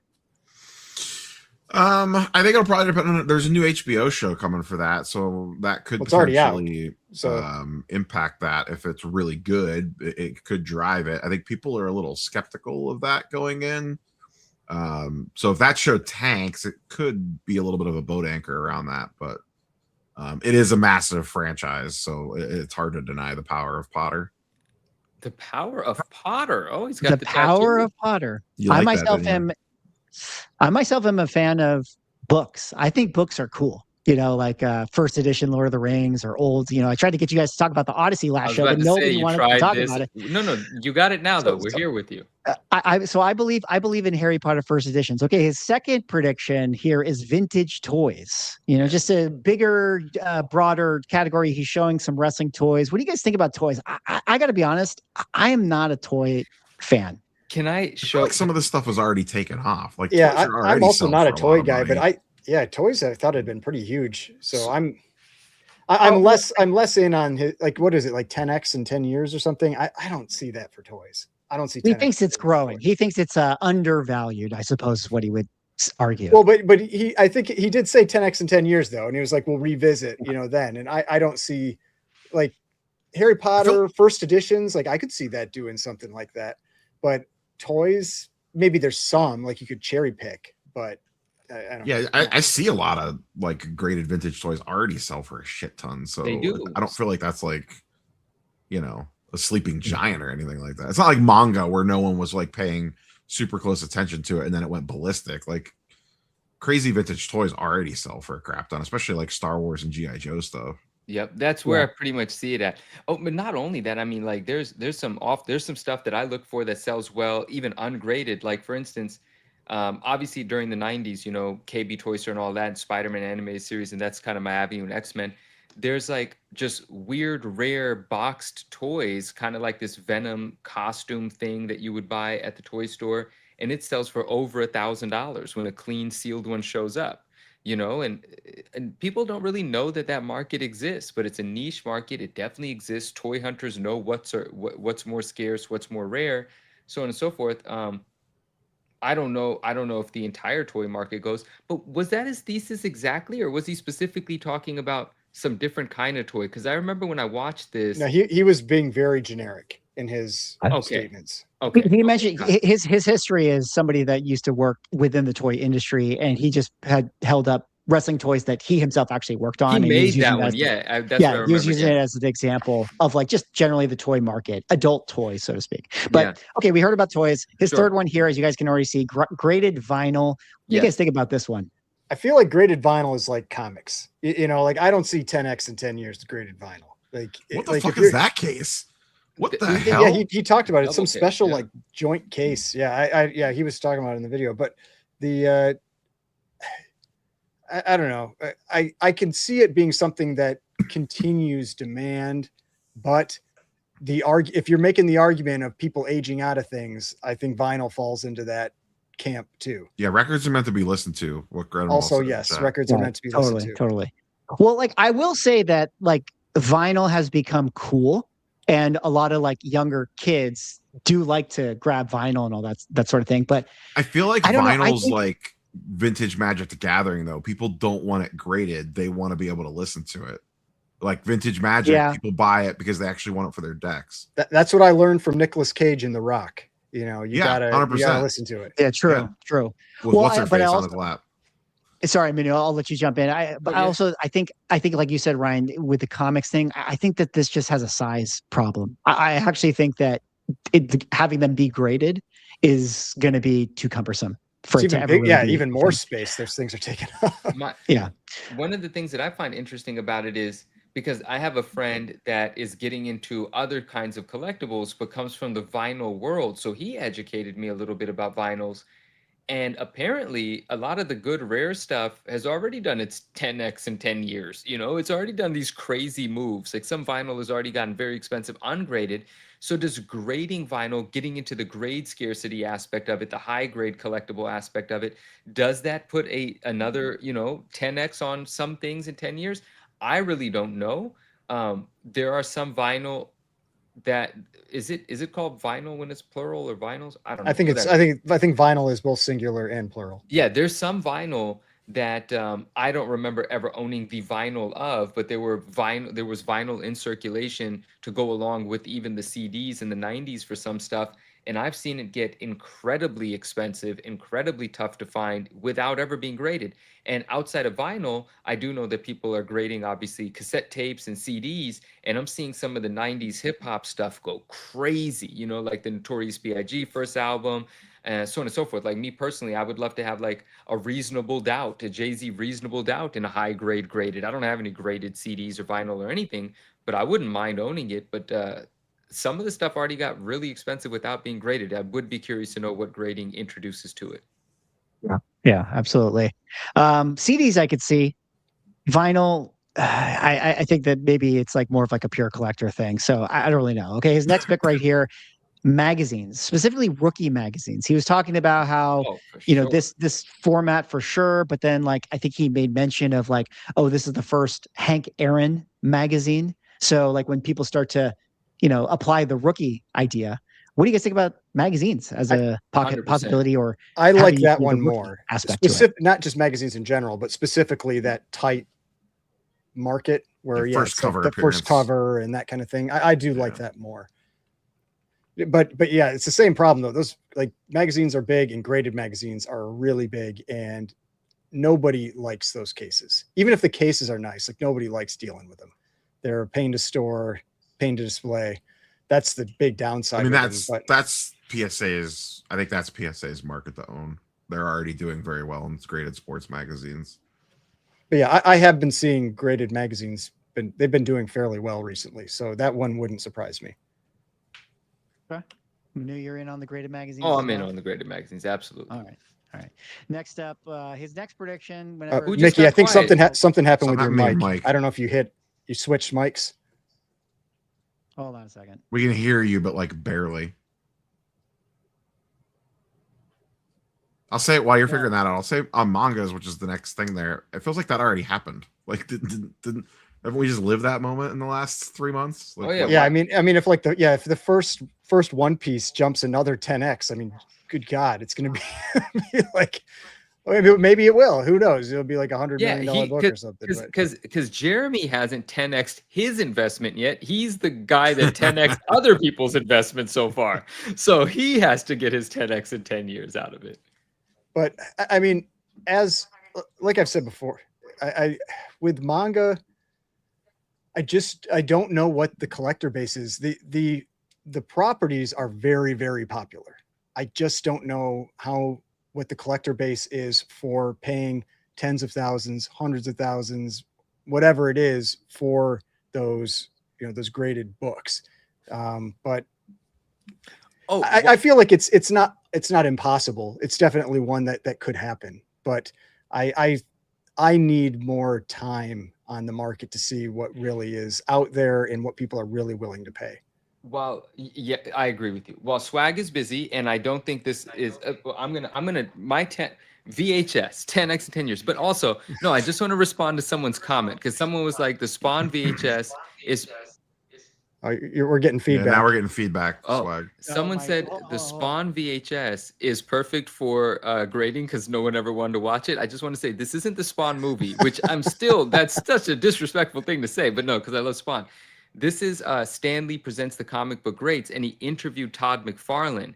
Well, Todd McFarlane was still at Marvel, and the interesting thing about it is Spawn is on the cover before Spawn was even a named character, and I'm assuming Todd had something to do with this because he's like a marketing monster, and he probably insisted that his upcoming character be on the cover. Stan, I would assume, did not know that Todd had plans to create Image Comics yet, and this is the first cover appearance of Spawn ever, and the first time Spawn's ever printed in color. Every appearance of Spawn prior to this is a black and white ad for this VHS in other preview magazines. So this is not Spawn's movie. This is before Spawn even existed. So this is the visual representation of McFarlane stabbing Stan Lee in the back. Wow. Oh, man. Wow, that statement has to live. Oh, that's me, Stan. I didn't say it. He did. But yeah, it's wow. I didn't put it like that. Oh, gosh, Ryan. But that's what this is. It's still quiet. Not really. Quiet? Yeah. Yeah. You're like it's like it's picking up like your PC mic or something. Yeah. That's what and guys, if you don't want to buy one, but you have one for sale, I will buy it from you. Sealed copies of that VHS I am buying. Hit me up, please. Thank you. All right, he's working it. All right, and then what was the last one? It was pop culture art. Oh, that No, was a graded bonus. scripts, which Oh, yeah, it was great. It was graded scripts. They're not Graded even scripts. grading them anymore. Graded scripts, yeah, like they aren't grading them now. That's well, he was saying scripts. It wasn't necessarily that it was graded. He was saying scripts, but that one's Swag, you're still quiet. Yeah. What happened to Swag's mic? I don't know what happened to my mic. It kicked out. Can I talk like this? If this Not really. It's not great. You're gonna hate it in post if what that's if I talk like this. Is this terrible? It almost got better. It almost got better for a second. Like there's maybe a loose cable. This is better. This is worse. It's pretty bad. It's pretty And bad. we're getting feedback. Oh my goodness. The show is over. We haven't even gotten to the spoilers of the movie. We're running. This is about to be 3.5 hour show. Yeah, it's all good. We might not be. We might not be getting the Spider-Man. I guess. How can we not get to Spider-Man? I actually went and watched the movie. I know we made Manu watch it just so we could talk about it. Oh shit! I enjoyed it, guys. There's the Spidey segment. All right. Let me do this. So the last topic. I know this probably sounds terrible or whatever. Was his graded scripts and original art. I thought that was kind of cool. Original art, yes. Magic the Gathering, fantasy. That would be great. That would be great to see it. One thing he didn't mention was graded video games, which, we're not going to talk about graded video games. There's a big graded video game sale. Manu, you can talk about this if you want to talk about this. But why don't we wrap up the show and you guys take us away. Let's talk about Spider-Man Brand New Day as we kind of wrap it up here. All right, so, Ryan, take it away with the Brand New Day. So, yeah, we'll caveat. There could be spoilers here. So, put the spoiler banner up. Yeah, we're 2 hours and 45 minutes in this thing. Yeah, spoilers will come, guys. If you haven't seen the movie, do not watch this portion of this show. Yeah, so give people a couple minutes to clear out because there's a lag before you get in the spoiler territory. Well, just talk about how you enjoyed the movie in the meantime. Yeah, so I loved it. I absolutely. So there was a comment early on where someone said, "Is Automatic Comics just going to think that it was fine?" Because that's what I said about the Odyssey. The Odyssey, I was like, "Yeah, it's fine," but I love this movie way better than the Odyssey. My rating on it was I gave it a 9.5 out of 10. The only thing that I knocked it for was I felt like it was a little too long. I noticed like when I was sitting there near the end, I was like, I feel like they could wrap this up. I noticed my wife starting to check her watch, and she thought it was a little too long too.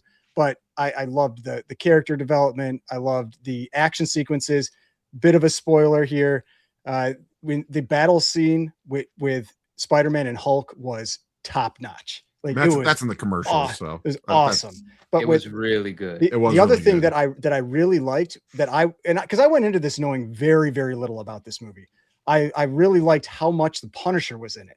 I didn't know if we were just going to be like getting a tiny little bit of him, kind of similar to what we saw with Tarantula, how people were buying up, the Tarantula book, and it was really just 2 seconds on screen. But Punisher was in there a ton. You got a lot of talking scenes. It wasn't just action sequences. You got him fighting. You got kind of some emotional stuff with him, which was great. A meaningful role, a real star in the movie. Yeah, he was. Bernthal and Holland are like best friends too, so I think that probably helped. Well, their chemistry was great on screen too. So yeah, they've been friends for like a decade plus, I believe. Wow. And the big thing for me too was that because I know some people like in the comments for I did a review on this that came out that I put out earlier today. Was that some people will just say they like Spider-Man the movie just because it's Spider-Man. But me, I didn't really like the last 2 movies. I'm one of the people that was out there that for me, I really liked the first one. Again, I thought that one was a little long, but I really liked the first one. I would give that one like a 9.5 out of 10. The second and the third, I just got so tired of, and especially in the third, of Spider-Man making these selfish, stupid decisions. And that being what's driving the conflict in the movie. You did not get that in this movie, finally, where instead he was being selfless. And that's what was actually, causing struggles for him in this movie. So I really, really liked that. But yeah, I'd like to hear other people's opinions too. Neil, go. No, you want me to hop in? I enjoy. You guys know I don't make it to the movies that often. Recently, I've been to the movies a lot because of someone very special in my life. But and so we went and watched this movie together, and I enjoyed it. I'm so happy that we went. The audience loved it. That someone in the comment section said that the theater cheered afterwards. We had people clapping afterwards. We watched it in an intimate theater. It wasn't hundreds of people, but the crowd was into it. I think visually the movie is really stunning. I like sort of the darker tone of a lot of the film, and it was great. Now so I enjoyed it. Just to simply put it, as a film, I enjoyed it. I had no idea what to expect from it. I did not know certain characters were going to be part of this movie. Like at the beginning, there was just certain things that started to happen. I was like, wait, what's happening? And when it started to come together, I was like, no way, what? So that's very cool. And I agree with you. Punisher was fantastic in this film. Like, I loved his character. I loved how he was introduced to the role, his involvement in the film. It was really terrific. And then there's two things that I'll say real quick, and this is just interesting to me. This is just a fun tidbit. So Spider-Man's Amazing Fantasy 15, what is it, 62, 63? 62. Right? 62. And here we are, 64 years later, right? There could be people that were, 20, 25, 15 years old when Spider-Man was introduced to the world, and in the 70s or 80s they might have seen some of the live action stuff, and now here we are with how graphics and effects and digital animation and everything, like how far we've come. People have gotten to see how good these movies have gotten over the decades, right? And that thought to me was so impressive. From Amazing Fantasy 15 to the way this film looks, there are individuals that have experienced all of that. And I thought that was amazing. Now, on a bit of a cynical side, because I'm always like this about films, it was really good, but I didn't walk away from it. I enjoyed it. I did not walk away from it with the idea of one of the best films I've ever seen in my life.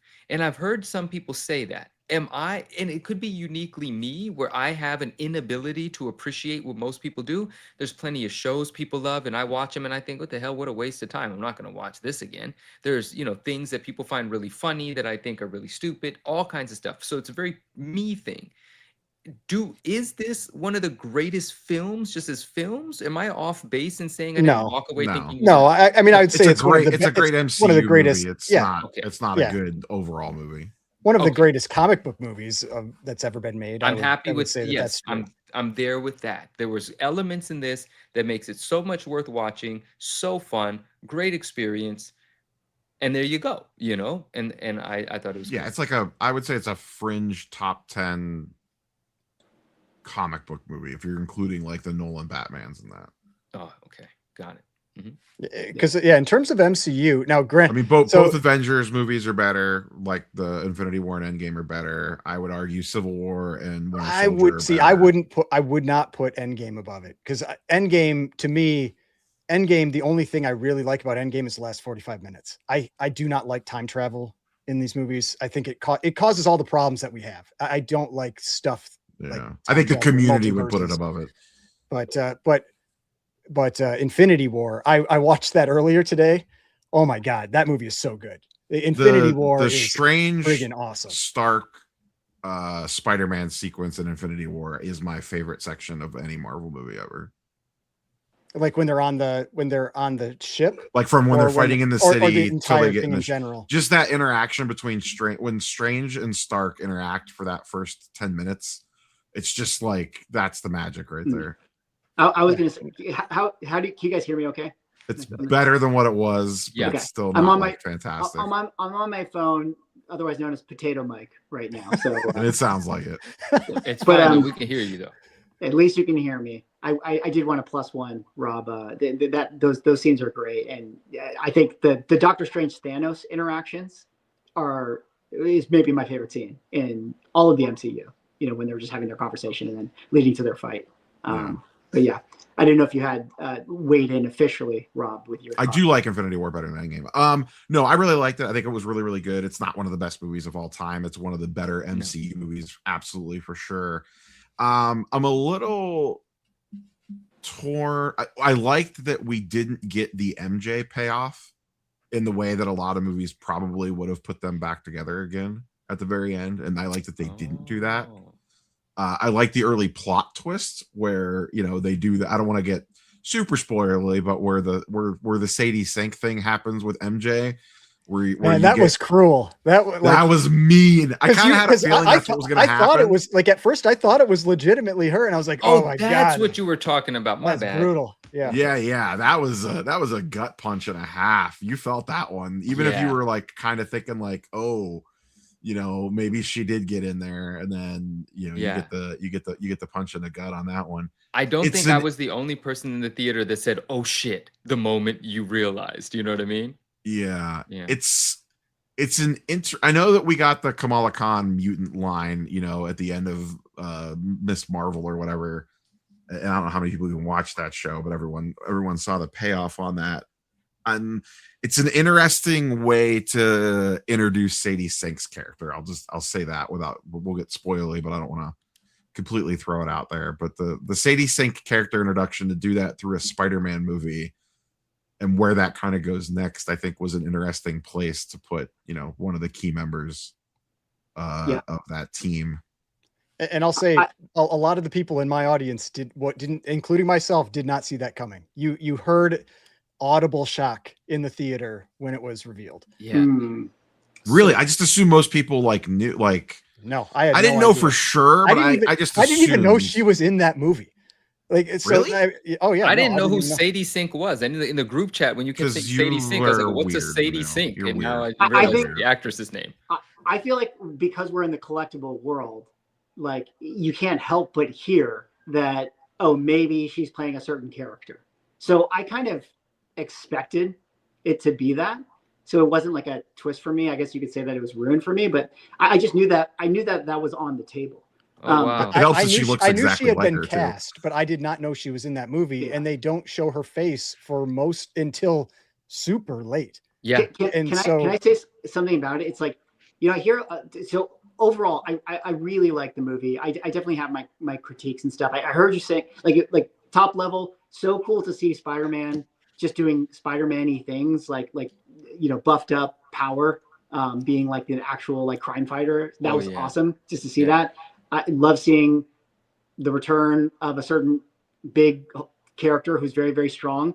Love seeing Punisher, his portrayal in it. You can see Hulk's literally in the commercials. That's not a surprise. But if I'm being nitpicky about the Punisher, for any people who know about wrestling, I feel like they kind of booked him kind of poorly. And what I mean to say by that is he was cool, but he ended up being kind of the guy who did the wrong thing in every scene that he was in. Even the end. It was also the PG-13 version of him instead of the rated R version. Yeah, but well, I like seeing him, but it would have been nice if it's he did something that was if that was a really important thing that he did. He kind of just was always on the side there, but it was still really cool. And I like at the end how they kind of paid the homage to the 129 cover. Yeah, in a weird way. Did they? I really like what they did with the Sadie Sink character. I've heard some criticisms about what it is, but I think it's fertile to set up what inevitably will come. And as it pertains to those characters viewed in society. I'll say it like that. Yeah. Well, and the chip thing too is a no-brain. That's a classic story. Well, when you saw that get made, I was like, "Oh God, this is gonna be terrible."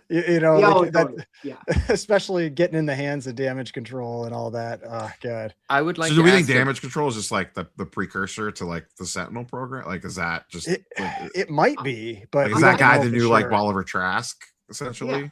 Yeah. I think that's what. A lot of people are always get upset whether it's it should stick to the source material, it should stick to the comics. And it's to a degree, I feel if you lay the foundation that works within the world that you've built to where it's do you really need to make an Oliver Trask and do the whole Sentinel program? Kind of what you're saying, Rob. It's it's actually more interesting if this segues into, that thing and Damage Control morphs to that. It's use the chips that you have on the table to create the world that you've already built. That's what I think. When you think about it even a step further of Damage Control, how they've been pervaded in the MCU, they've been getting all that tech. They took all the alien tech from the earlier Avengers movies and stuff. So it would make sense that if anyone in the MCU would have the leg up to build a giant superhero killing robot, it would be them. Totally. Yeah, they even kind of hinted at that because they had Shocker's gloves, and they're like, "Oh yeah, we take all the tech and then turn it to good." Yeah. But overall, the movie was excellent. made $1 billion. It's probably going to be the highest grossing movie of all time, to be honest. I'll also add this on the Sadie Sink side. Very interesting use of those powers, like the jumping from person to person type thing. Like, I don't think we've ever really seen that used in that aspect before. That was an interesting way to portray that, because that's a tricky power set to be like, this looks cool on a movie screen. And that's what I commented on. This constantly isn't exactly like the coolest thing to see on TV. Yeah. That's what I commented on in my review too, is I liked how they did that. That it was something that, for me at least, and maybe there's some comic book out there where it was represented that way. I don't know, but for me, it didn't allow me to immediately know who that character was. So it was still a surprise when it was real. Because when I was sitting there, I was thinking, I was like, who does this? I was like, who has this power set? Trying to think who the villain was. And so I really did like that they took a slightly different approach to it. And then you do get the legitimate kind of full she levels powers up at the end, you know? Yeah, she levels up. Yeah, for sure. And then chat mentioned it, but the Florence Pugh cameo was fantastic. That one, you could put her in anything, and I'm there for it. To me, that felt a lot, because I watched a lot of anime. It felt like the stereotypical where they put attractive women in a one of those like Japanese saunas, you know, in the bath. Like that is exactly what that was. Oh, she was Black Widow. Yes. Oh. Yeah, I got a big crack out of that. So I thought that was Manu, you're I didn't know who she was either. Manu, you haven't actually seen Infinity War and Endgame, right? Maybe I saw Endgame. I think maybe. God. I don't remember, bro. Listen, I think I did. Look, listen. Everyone tells me what happens, you know. Manu, it's you're gonna have a great time if you watch through some of the. You don't have to watch all of them, but like watch the movies. Watch Doomsday at the end of the year. I think you'll have a good time. It's already scheduled that I have to watch all of these things. I mean, you did eventually watch Lord of the Rings, right? I watched all of them, 4.5 hours each, all of them. I'm on like the 5th Harry Potter, and I love Harry Potter, but I thought there were 3. I didn't know there was 9. We're 3 hours in. Give Manu's 30-second take on Lord of the Rings. No. I don't want everyone to hate me after this. Listen, we already know. Then get out of here. We're just running around. Yeah, no. Listen, no. Just throw the ring in the thing. Why does that take? Why didn't the Eagles carry it? Yeah, no. The movies. Manu's totally. And why didn't they just Eagles take it there? Dude, 100%. they just need an intermission. Okay, we watched the extended cuts, so like 4.5 hours. All of them were in the theater. I only watched the second movie out of the theater. 20 years ago, when I watched part 1, I fell asleep. Everyone hates me when I say that, and they're just a bit long, and I wish they had intermissions. You know, I wish you could just take a 10-minute breather in the middle and then get back to it. But I enjoyed them. They're visually stunning. They're really cool. And now we're watching the Hobbit films. Or I think I just finished. Those are not good. You said they weren't good. I liked it. The first Hobbit. Oh my God! End it. Well, hold on. I will defend Manu a little bit. They're not good movies, but if you're already bought in to like just enjoying the world, like that's what I started to do. I just started to enjoy the world. Yeah, just feed me this. That's all it was, right? And the dragons are cool and stuff like that, you know. Man, but like the farting and burping scene, like, oh gosh, it's just man. Guys, we're gonna make Manu's minute is now Manu's shit takes, according to Derek. Holy shit. But we just crossed 3 hours. I gotta go watch House of the Dragon. Yeah, we gotta wrap it up, guys. We gotta wrap it up. Well, listen, Spider-Man was great. It's worth $1 billion. Comic books are back. Vibes are on. Everybody go buy AF-15s. Pump them. It's been another great show. Get card 6 from Donruss. Buy your Donruss. Buy your arcade flyers. Get swag some sliders. You know, listen. Support the show. Subscribe to the Ungraded Truth YouTube channel, because I need to buy a new microphone. Hop on over. Go to Elite. Check out the Heritage code. Save $50 can at afford Heritage. a new microphone. Can you guys let me do the thing? Get Justin's AF-15 to $130,000, please. Yeah. We're doing it for you because your mic sucks. No one could hear what you're saying.